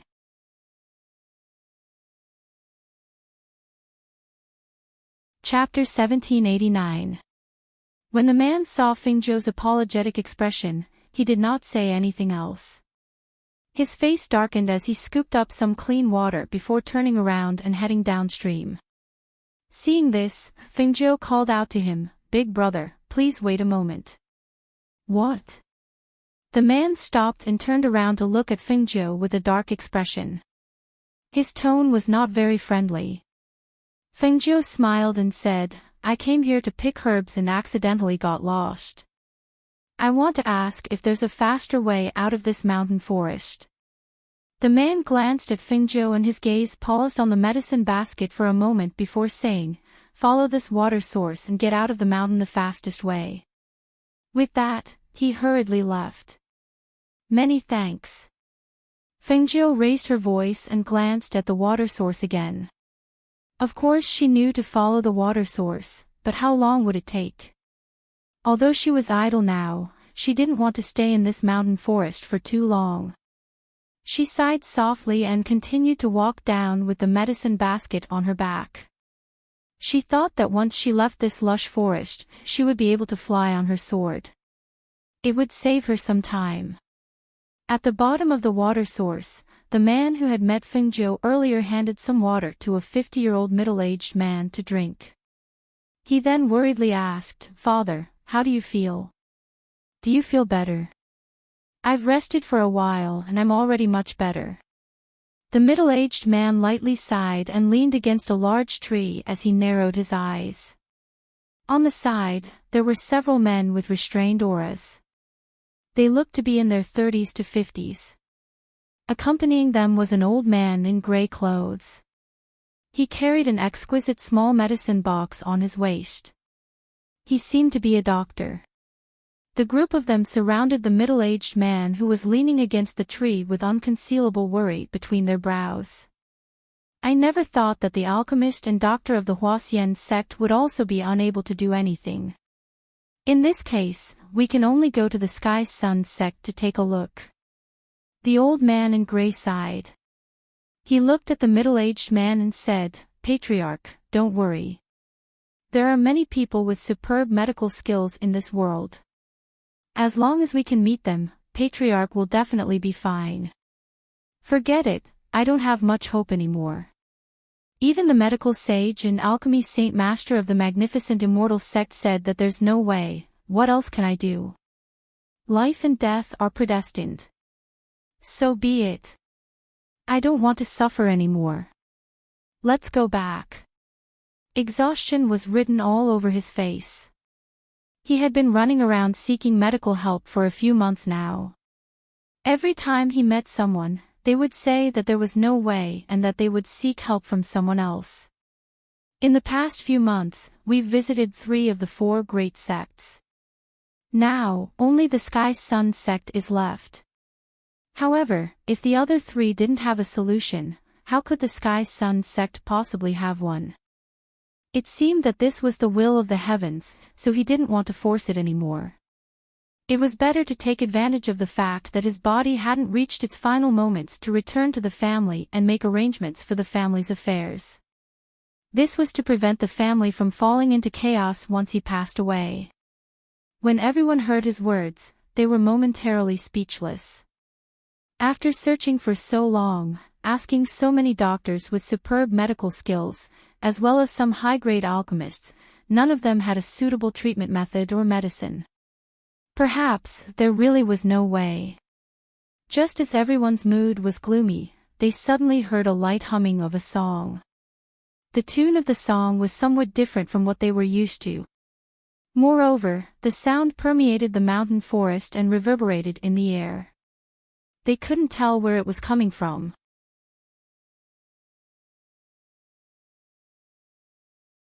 Chapter 1790.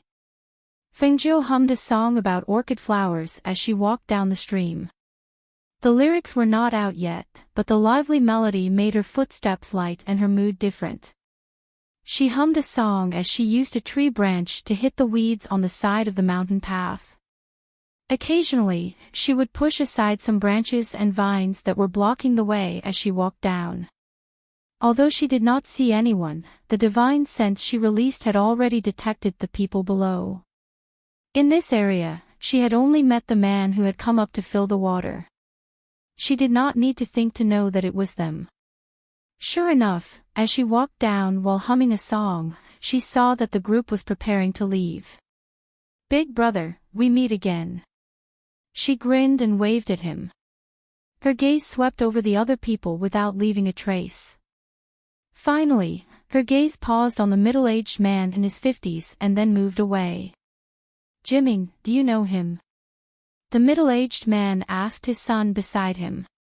The man in his 30s glanced at the youth carrying the basket of herbs and then looked away. He said to his father, "This youth is resting upstream. The oil in the water was caused by him." Hearing this, the middle-aged man nodded. He looked at the simple and honest youth in green and then smiled, saying, "Looks like a youth who picks herbs." Fengjiu revealed a somewhat silly smile and scratched her head in embarrassment. "I pick herbs. Because I was hungry, I caught a pheasant and roasted it. There was oil on my hands so I washed them. I didn't expect to see people downstream, hee hee." "I see." The middle-aged man smiled and nodded his head. He then said, "This forest is rather deep, so the herbs here should be common. Elixirs are extremely rare, but there are many ferocious beasts. You are just a youngster and don't have any companions. If you want to go down the mountain, you can come with us." "Ah." Fengjiu blinked and looked at the middle-aged man with a kind smile in surprise. "Master, how can we do that? We don't know where this youth came from." A man behind said and looked at Fengjiu cautiously. Sigh. The middle-aged man waved his hand and did not mind. "It's just a youth. Don't make such a fuss. Moreover, he looks like a 15 or 16-year-old child. What is there to worry about?" When Fengjiu heard this, her eyes narrowed with a smile. She touched her face with one hand and said cheerfully, "Uncle, I'm almost 20 years old." Did she look so young? 15 or 16 years old. When the middle-aged man heard this, he was also surprised. He then laughed, "I really couldn't tell. After all, your voice hasn't changed. You look like a 15 or 16-year-old youth." Hearing this, Fengjiu smiled and said, "It's not good." Then, she asked, "Is it far to go down the mountain? Can we walk before dark?" "There's no way out. This is a mountain forest that borders the magnificent immortal sect. The trees here are lush and the roads are not easy to traverse. If not for the fact that there are too many branches in this forest, I would be able to fly on my sword or ride on a flying magic artifact." As the middle-aged man spoke, he saw the youth in front of him looking up at the sky. He smiled and asked, "How should I address you, little brother?" "Oh, my surname is Feng." She retracted her gaze and looked at the middle-aged man.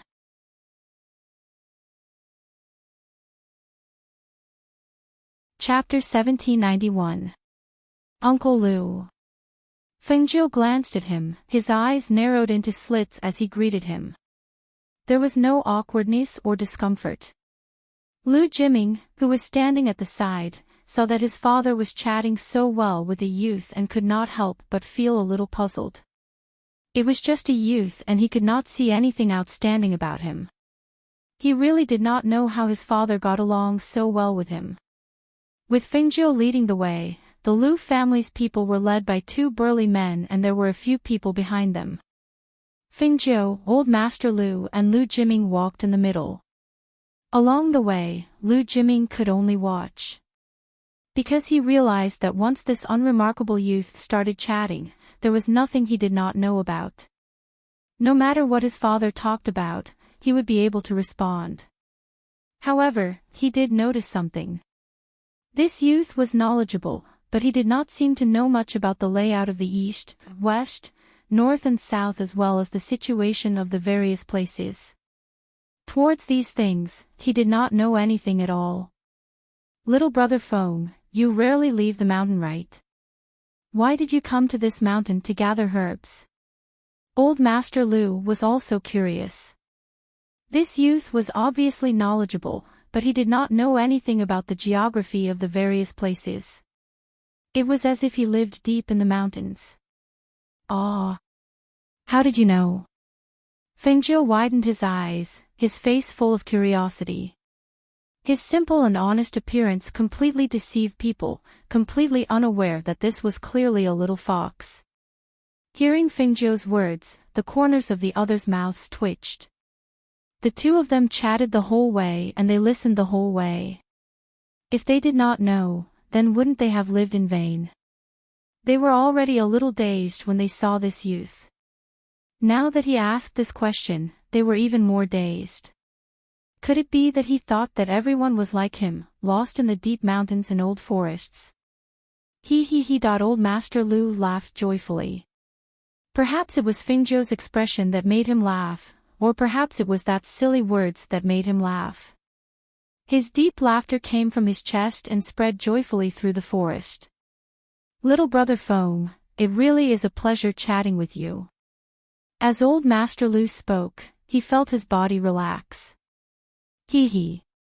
Fengzhou smiled and did not reply. What Fengzhou didn't expect was that they didn't tell her how long it would take to get down the mountain. She didn't ask in detail and just kept walking with them. When it was dark in the evening, they lit a fire in the forest to rest. When she asked, they said that they hadn't even walked 1/3 of the way. Little brother Foam, didn't you say there's nothing urgent? Then there's no need to rush. We'll reach the foot of the mountain in a few days. Old Master Lu said with a smile as he sat down by the fire and waved to Fengzhou. Come. Sit over here. It's warmer. All right. She nodded and walked over. The medicine basket on her back made a sound that shocked everyone. Kakik. Everyone was stunned and their gazes fell on her medicine basket. Fengzhou chuckled when she saw the astonished looks on everyone's faces. I've already eaten one of the pheasants that I caught, but there's still one that's still alive. I reckon that I knocked it out earlier, so it didn't make a single sound along the way. As she spoke, she took off the medicine basket on her back and handed the half-wrapped leftover roast chicken to the person beside her. Uncle Lu, please help me hold this. This is the leftover roast chicken I ate this morning.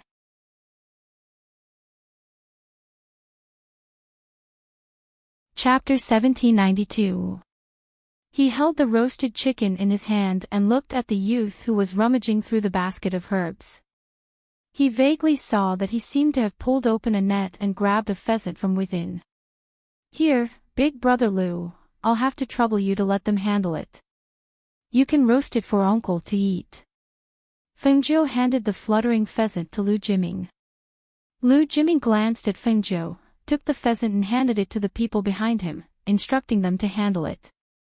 A gray-robed elder came forward and looked into the basket before asking, You put the pheasant in there? The herbs inside should have been trampled, right? He could vaguely see some messy herbs and a black net. Because it was dark at night, he couldn't tell what kind of herbs were inside. As for the black net, he treated it as an ordinary net and ignored it. It's all right, it's just some ordinary herbs. They can still be used after washing and drying. Moreover, I plan to sell them in the city.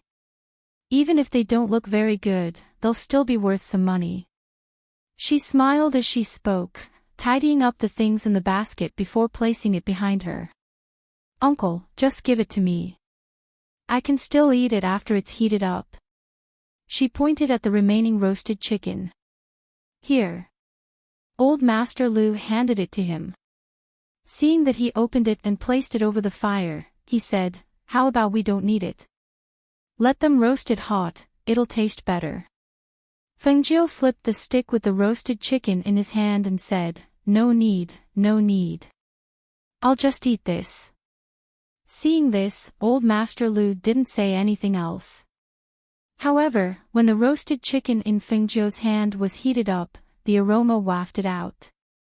He couldn't help but swallow his saliva when he smelled it. Your roasted chicken smells really good. If you live in the mountains, you have to have this skill. Otherwise, you won't be able to eat good food. Fengjiu said with a smile. He looked at old Master Lu beside him and said, I've already eaten this, so I won't share it with you. When I'm done eating, I'll help you roast that pheasant. He, all right. Old Master Lu nodded in response. Therefore, after the Fengjiu finished eating, she took the processed pheasant and began to roast it. When she was about to add seasoning to the pheasant, a man shouted, What are you adding? Then he vigilantly tried to snatch the seasoning bottle from her hand. Fengjiu narrowed his eyes and swung the branch in his other hand at the man's outstretched hand. A swoosh was heard, followed by the man's gasp. Hiss. The man instinctively withdrew his hand and glared at Fengjiu. When he extended his hand again, he saw a red mark on the back of his hand. He became even angrier. You brat, you dare to hit me. He balled his hand into a fist and swung it at Fengjiu. How dare you? Master Lu, who was at the side, shouted in a deep voice. His voice carried the pressure of a superior, causing the man's heart to tremble and his eardrums to hurt. He involuntarily withdrew his hand, lowered his head, and took a step back.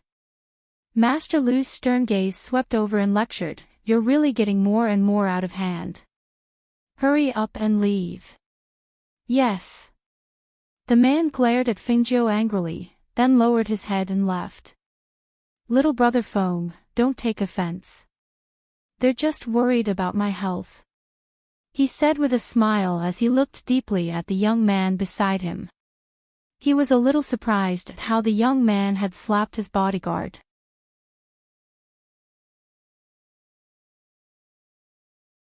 Chapter 1793. No, why would I be offended?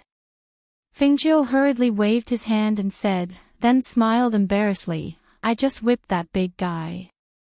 Uncle Lu, don't blame me, it's just an instinctive reaction. Oh. What do you mean? That old Master Lu asked with interest. Don't I live in the mountains? Every time I barbecued meat, some small animals would steal things from me when I wasn't paying attention. I would often whip them, and this back and forth became a habit. As he spoke, he sprinkled some seasonings on the roast chicken and said, Uncle Lu, don't worry, these are all spices, it's not harmful to the body. Oh, I see. He nodded, not worried that this young man would put poison on the roast meat, after all, it wouldn't do him any good. The two chatted, and not long after, Fengjiu added the last spices, cut off a drumstick from the roast chicken, and handed it to him. It's done, Uncle Lu, try it. Okay. He smiled and was about to eat it, but the gray-robed old man beside him took it. He, give this to me first, I smell it, it's delicious, my stomach has been growling for a long time, the gray-robed old man said. As the gray-clothed old man spoke, he took a sniff of the roasted chicken leg and tore off a small piece to eat. Then, he said to Lord Lu, Lord, this little brother Feng is really good at roasting meat. It's really delicious. Fengjiu smiled and narrowed his eyes, looking simple and honest. She naturally knew that the gray-robed old man wanted to see if the roast meat was poisoned, and he probably didn't trust her. However, this was normal. When one was outside, it was necessary to be vigilant. Moreover, old Master Lu's identity should not be ordinary. After all, other than his own extraordinary cultivation, the people by his side were also extraordinary. Here, Uncle Lu, there's another drumstick here. Fengjiu handed him another drumstick. Thank you. He took it and thanked him, then tore off a piece and ate it. Roar! Suddenly, the roar of a ferocious beast came from the forest, accompanied by some vibrations. In the air, because of the roar, there was a pressure that could be seen with the naked eye, like ripples in water, spreading out in the night. Alert! Several men instantly surrounded Old Master Lu and Fingzhou, forming a protective circle. Looking at this pressure, it should be a spirit beast of a high rank. As Old Master Lu said, he looked at the night sky thoughtfully, and muttered, "Why would a spirit beast come here? Could it be that it was chased out from the mountains?" Fingzhou, spirit beasts, as they were usually hidden in the mountains. Spirit beasts in this area. Come, there. Be ferocious beasts, but there were no spirit beasts because spirit beasts usually, spirit beasts hidden in the mountains T.B.A. It was also because of this that Uncle Luke guessed that this spirit beast might have been chased out from the depths of the mountains. She also felt that this was the case, because there was a faint smell of blood in the air. Stop. You can't escape. Surround it. Don't let it escape. In front, it's in front, quickly catch up.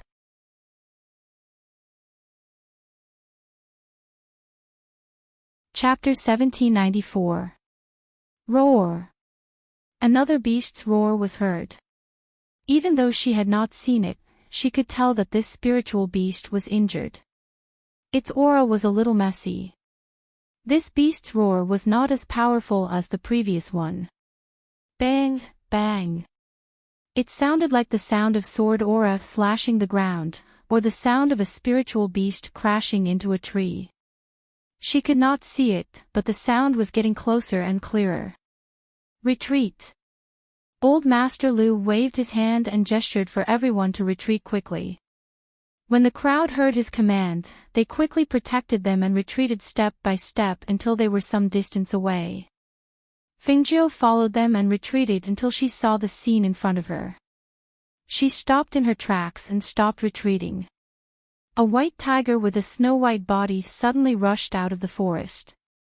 It was one of the rare white tigers, but the problem was that it was a pregnant tigress with a tiger cub in her belly. Judging from her bulging belly, she should be about to give birth. At this moment, this white tiger's snow-white fur was stained with blood. Its front leg seemed to be injured, and it was limping as it ran. Compared to its injuries, what really made it uncomfortable was the violent running and the vibrations in its belly caused by the battle with humans. It seemed to be unable to run anymore. Its hind legs were trembling, and there was a faint trace of blood flowing from them. However, at this moment, more than 10 rogue cultivators who were chasing after it surrounded the white tiger. They all looked ferocious and their strength was at the nascent soul stage. Among them, there was even a cultivator at the mid-stage of the fairy realm. He was probably their leader. They glanced at Old Master Lu and the rest, as if they did not care about them. Their gazes shifted away from them and landed on the white tiger. They raised their heads and laughed loudly. Ha ha ha ha ha. This white tiger has been chasing it for almost a month. This time, it has finally fallen into our hands. A bold cultivator at the side came forward and asked excitedly, "Big brother, this white tiger looks like it's about to give birth. Should we wait for it to give birth before we capture it? Or should we capture it before it gives birth? Or should we kill this female tiger and take the baby in her belly? Kill the mother tiger and take the little white tiger in her belly?" As the middle stage fairy realm wandering cultivator spoke, he stared at the white tiger with a sinister look in his eyes. This tigress is at the peak of the holy beast stage. If she accidentally becomes a divine beast, it will be even more troublesome to deal with her. The middle stage fairy realm cultivator squinted his eyes and said in a sinister voice, "White tigers are rare. Kill this female tiger and skin her for auction. A single piece of white tiger skin is enough for us brothers to eat and drink for several years. As for the little white tiger in her stomach, I'll naturally keep it for myself. I'll make a contract with it and make it my contracted beast." "Good. We'll listen to Big Brother." More than a dozen people instantly attacked, once again forcing the white tiger. Not far away, Old Master Lu saw Fingzhou standing in front and not retreating. He couldn't help but call out, little brother Foam, quickly come over here. These people don't look very pleasing to the eye. Fingjo muttered softly. With a slight movement of her fingers, she flicked a pill into the bonfire in front of her.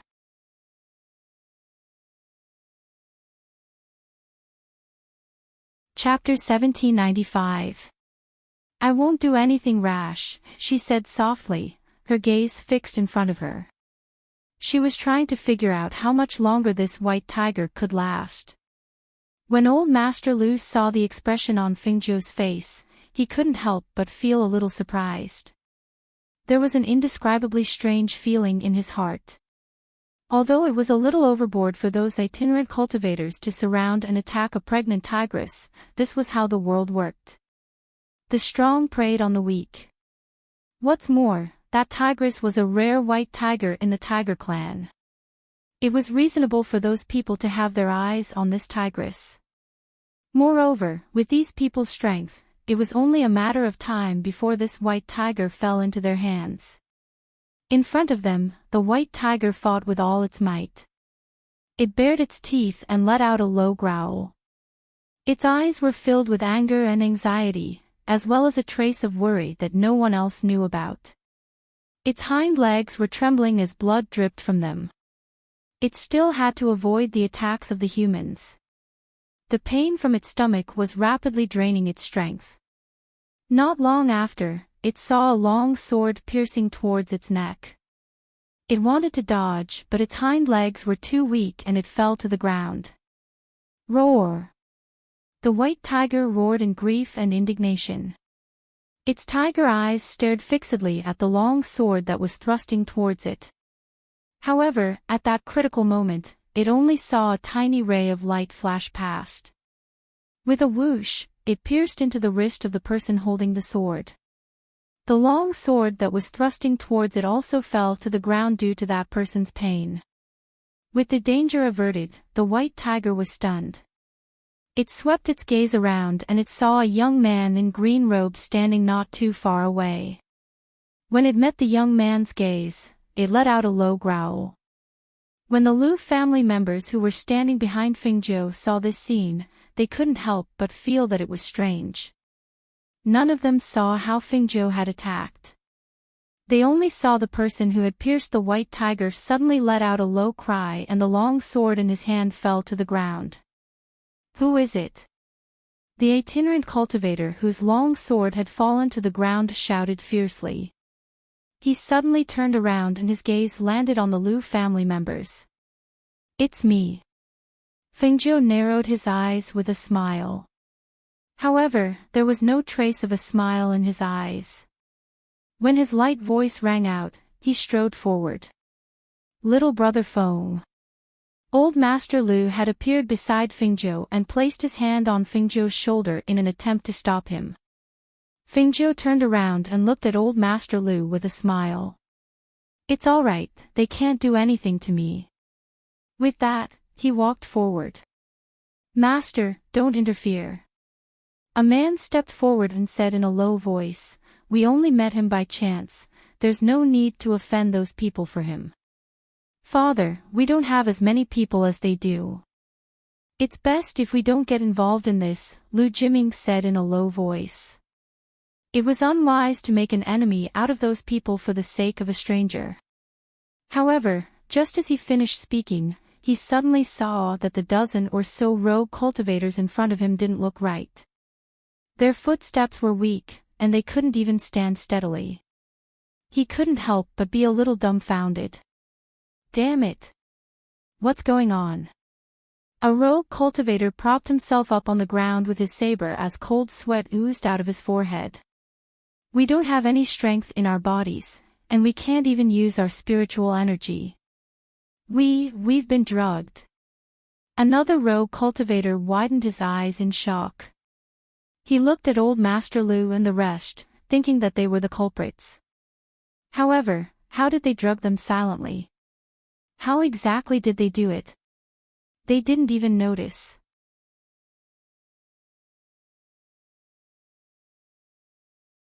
Chapter 1796. Since the people on their side did not do anything, it could only mean that little brother Feng was behind this. When did he do it? How could they not notice him when they were all by his side? At this moment, their hearts were filled with shock and astonishment. Fortunately, he did not have any ill intentions towards them.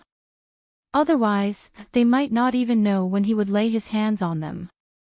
The gray-robed elder muttered softly, "What kind of medicine can knock out a fairy realm cultivator?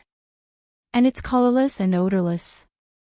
Unbelievable, this is too unbelievable." He was a medical practitioner and naturally knew that it was easy to use medicine to knock out an ordinary cultivator. However, the more powerful a person was, the more useless medicine would be. Furthermore, if there was any smell, it would be easily detected by a powerful person. However, even he did not smell any medicine in the air. If those itinerant cultivators had not collapsed one by one, he would not have dared to believe that someone could use medicine to knock out these itinerant cultivators whose abilities were not to be underestimated. Still not collapsing. Feng Jiu slowly stepped forward. Seeing that some cultivators were lying on the ground weakly while some were still holding on, she smiled and narrowed her eyes. She reached out and took out a pack of white medicinal foam from her sleeve. "Then I'll add some more for you." As he spoke, he opened the packet of medicinal powder. With a wave of his sleeve, the white powder scattered and sprinkled on the faces of the rogue cultivators. The corners of the mouths of the people from the Liu clan twitched. They were speechless for a long time. So it could be done like this. Cough cough. Even though they wanted to hold their breaths, when the powder landed on their bodies, the pungent smell caused them to cough uncontrollably. Then, one by one, they collapsed. Feng Jiu waved his sleeve and a light breeze blew past, dispersing the smell of the medicine. Then, she looked at the white tiger lying by the tree. She was not in a hurry to walk forward. Instead, she stared into its eyes for a while before asking, "Do you want me to bandage your wounds?" she asked as she walked forward. Old Master Liu, who saw what she was doing, quickly stopped her. "Little brother Feng, you can't." Feng Jiu stopped in his tracks and looked back. He seemed puzzled and asked, "Why not?" Old Master Liu did not walk forward. He only walked out of the protective circle in the middle. He glanced at the vigilant white tiger and said, "The white tiger is ferocious by nature and cannot be compared to ordinary tigers. It is also not close to humans. If you approach it, I'm afraid it will attack you." "Oh, so that's how it is." Feng Jiu suddenly smiled and said, "But it doesn't matter, it has no strength left." As he spoke, he walked up to the white tiger's side. "The holy beast's intelligence has already been awakened. You know that I have no ill intentions, right? Let me take a look at your wound and I'll bandage it for you." The white tiger stared at Feng Jiu and let out a low growl. It turned around and revealed its belly in front of Feng Jiu. It stared at her with pleading eyes. Everyone from the Liu clan was dumbfounded. They saw the white tiger, which had always disliked people getting close to it, turn over and lie flat on its back with its four limbs facing up. The scene was so strange that it was unbelievable.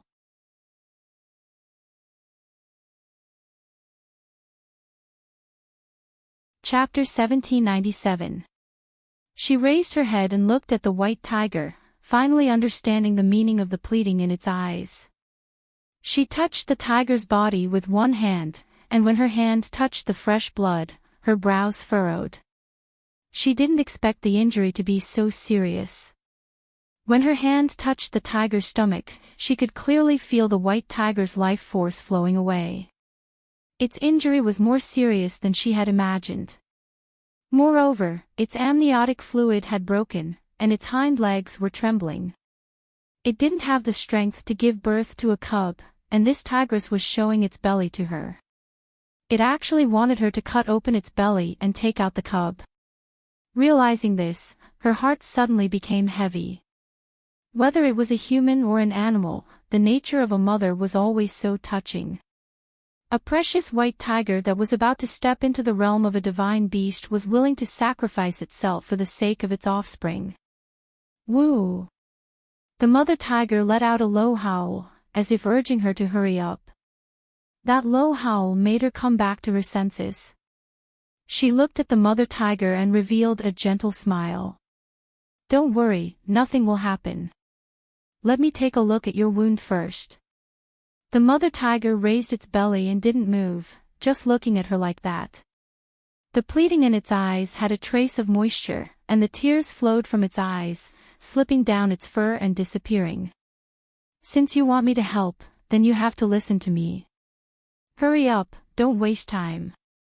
She said softly and gently patted the mother tiger's head.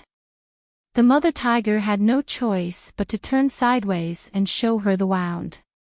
Fengjiu quickly cleaned the wound, and after sprinkling some medicinal powder on the wound to stop the bleeding, he said, "Lie back down. Belly up." The people from the Liu family who were standing not far away were dumbfounded.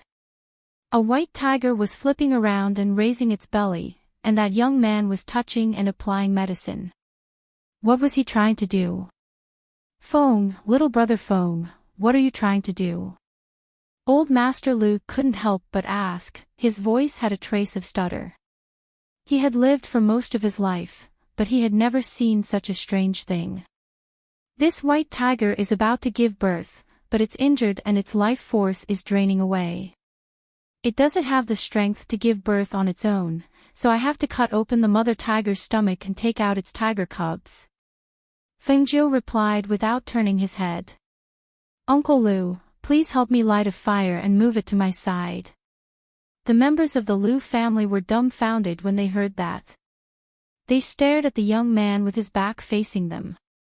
He was going to cut open the tiger's stomach like those people did before. Although that was because the mother tiger's life force was depleted and she could not give birth to tiger cubs, that was too cruel. Could he bear to do it? Feng Jiu didn't hear anything for a while, so she looked back and asked, Uncle Lu. Old Master Lu met with a pair of clear and calm eyes and suddenly regained his senses. He hurriedly replied, "Oh, okay." Then he instructed the people beside him. Quick, light another fire and move it to little brother Feng's side. The others also regained their senses and hurriedly picked up branches to light a fire next to Fengjiu. They looked at the rogue cultivators who were already unconscious on the ground and couldn't help but hesitate. They looked at their family head. Old Master, how do we deal with these people? If they woke up or the medicine was cured, wouldn't it be troublesome?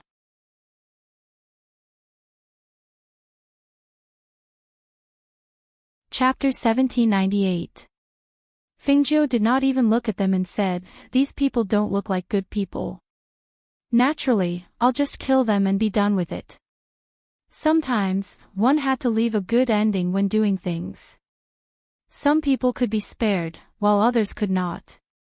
When old Master Lu heard this, a glint flashed across his eyes. He did not expect this young man to say that he would just kill them and be done with it. After all, he looked like he had never come into contact with such matters before. After staying in the deep mountains for so long, he seemed to be honest and pure. When he thought of this honest and pure man, old Master Lu covered his mouth with one hand and coughed lightly. There were times when he misjudged people. This young man was not honest and pure at all. How could such an honest and pure man silently take down more than 10 powerful wandering cultivators? How could such an honest and pure man say that he would just kill them and be done with it so easily? The more he interacted with this young man, the more he felt that he was a mystery.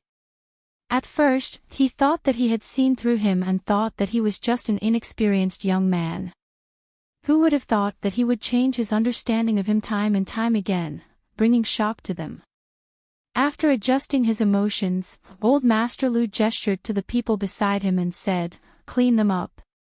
Yes.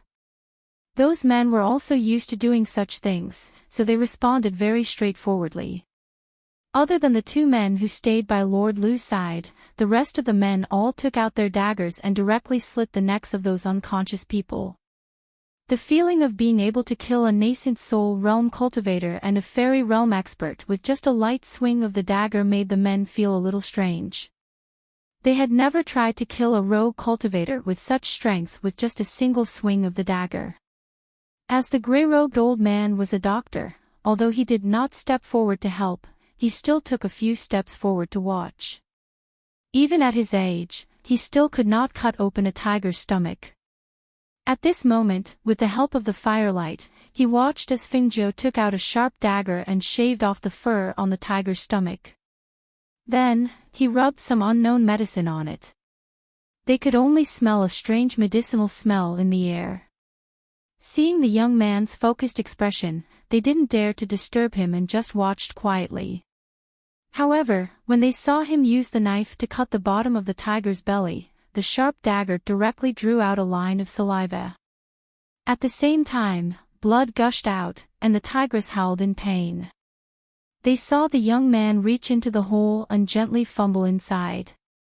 Not long after, a white tiger cub that was drenched in blood was held out by the young man's hand. When they saw the white tiger cub curled up in a ball, they were somewhat stunned. It came out just like that. The tigress no longer had the strength to howl. Her entire body went limp as if her life had come to an end. She tried to open her eyes to look at her child. She wanted to lick it and remember the scent of its body. However, due to the loss of its life force and the gushing of blood when it was cut open, it only felt its vision turn black before it fainted and fell into the endless darkness. Fengzhou placed the white tiger cub on a piece of clothing that had been prepared and quickly sewed up the wound on the mother tiger's abdomen with a needle and thread. This scene made the grey-robed old man at the side unable to take his eyes off it. When he saw that the young man had stitched up the wound and no more blood flowed out, he originally wanted to ask, but he was afraid of disturbing him and forcibly suppressed the urge to ask.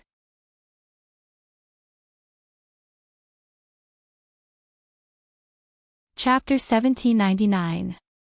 After Fingzhou wiped the blood off the little white tiger's body, she wrapped it in her clothes and placed it beside the mother tiger. With a flick of her finger, a pill appeared in her palm and she stuffed it into the mother tiger's mouth. Then, she cleaned her hands and said matter-of-factly, "Of course. The wound can only survive if it's sewn up. If it's not sewn up, it will bleed to death. But, how can this skin be sewn up like clothes? This seems..." He was still in disbelief. After all, he had never seen such a method before. Hearing that, Fingzhou couldn't help but smile. No matter who it was, as long as they saw her sewing up the wound, they would find it strange. Of course, they had never seen it before and would naturally find it strange. "Isn't Elder Lu a doctor? Then you should know that as long as it's treatable and the method is good, it can be used." She stood up with a smile and rubbed her hands. Looking around, those itinerant cultivators had been cleaned up and even their corpses were nowhere to be seen. But the elderly in gray wanted to ask more but was stopped by old Master Lu. All right, why are you asking so much?" Old Master Lu gestured for him to step aside before looking at Fingzhou with a smile. "We walked all the way here and thought that little brother Feng was just a herb gatherer. We didn't know that little brother Feng had such medical skills. It's really surprising." "Heh, not really. I only know a few moves. Even if my clothes are torn in the deep mountains, I have to mend them myself. I'll get used to it after some practice." She smiled and squinted her eyes. She was a little shy and a little embarrassed. It would have been better if she didn't say that. After hearing that, even old Master Lu's mouth twitched a few times. So this young man sewed up the tiger skin like clothes. But, did he really know how to do that? In his opinion, it was not necessary. But since he didn't say, he didn't ask too much. After all, They had just met by chance and it was normal to have some small talk. Oh, right, those itinerant cultivators have all been dealt with. The things we got from them are all here. As old Master Lu spoke, he looked at his son beside him. Jimming, give the things to little brother Feng. Yes. Lu Jimming unwrapped the items wrapped in cloth and handed them over. These were obtained from the loose cultivators. There are spatial rings and chinquan bags. There should be quite a lot of things inside, but we didn't check them. Fengjiu raised his eyebrows and looked at them. For me. Hee, I'm not giving them to you. They were yours in the first place. Old Master Lu chuckled. But, I didn't kill this person. Fengjiu blinked and said, not reaching out to take it. The burly men at the side couldn't help but roll their eyes when they heard this. They thought to themselves, is this young man stupid? There were so many things in front of him, yet he was still hesitating. Although they didn't take out the items inside, they knew that with the strength and cultivation of those rogue cultivators, there must be a lot of valuable things on them. But you're the one who put him down. Old Master Lu said in amusement. He looked at Fengjiu and said with a smile, little brother Feng, you don't have to feel troubled. Just accept it. With my Lu family's background, these things are just some small trinkets.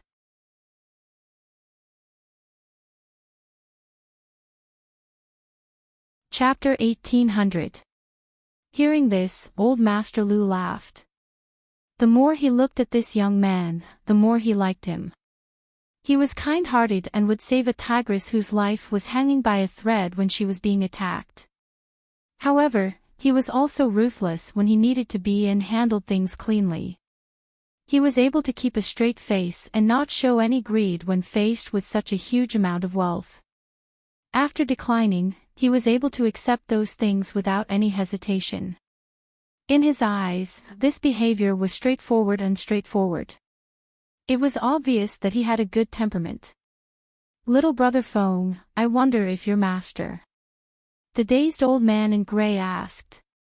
However, before he could finish, he was interrupted by Fengjiu. Old Master Lu, don't ask my master. My master is a strange person. When I left the mountain, I told you not to mention his name in front of others. Fengjiu said with a smile. I see. The old man in gray felt that it was a pity. He originally thought that if he could find little brother Feng's master, perhaps the family head's illness could be cured. Who knew that the other party was a recluse? Even so, he couldn't help but look at Fengjiu. He carefully looked at her and asked, I see that little brother Feng's medical skills are also very good, right? Also, those medicines are extraordinary. Hee. Fengjiu smiled embarrassedly and looked at them with some embarrassment. Didn't I say earlier? I only know a little, and I only know how to sew clothes. I do know some herbs, but my medical skills.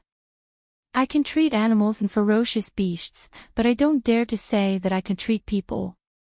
Hearing this, everyone in the Lu family twitched their mouths. All right. So he was a veterinarian. No matter how good his medical skills were, they would not dare to ask him to treat their family head. As for those medicines. She grinned. My master gave them to me for self-defense. He said that there are many bad people at the foot of the mountain, so I won't be at a disadvantage if I have some for self-defense. Understood. The old man in gray sighed and nodded, indicating that he did not need to say any more. All right, let's all take a break. Old Master Lu instructed, then looked at Fengjiu. Little brother Feng, you should rest too. Okay. Fengjiu smiled and nodded, then sat down beside the white tiger. Seeing this, the Lu family members lit another bonfire. Old Master Lu leaned against the tree and closed his eyes to rest. As the night deepened, the faint sounds of ferocious beasts could be heard from the forest. The sounds of insects could be heard in the night, accompanied by the crackling sounds of burning branches. Even though they were still on guard against their surroundings, they couldn't help but feel exhausted. Apart from the 4 people who took turns to keep watch, the others gradually fell asleep. Everyone's breathing calmed down. Half of the night passed, and just as dawn was about to arrive, the sky gradually brightened. The tigress moved a little and suddenly opened her eyes. When the tigress woke up, Fingzhou, who was sleeping next to the tigress, opened his eyes and met the tigress's shocked eyes. Looking at his expression, she couldn't help but smile. "You're not dead, no need to be so shocked." You're tuning into the LoveLore Library YouTube channel. We're so grateful for your support, and don't forget to subscribe to join us on this incredible journey through captivating stories. Your generosity through donations truly makes a world of difference, as it's the primary source of revenue that allows me to expand and enhance this channel for you. Thank you from the bottom of my heart for being a part of this adventure.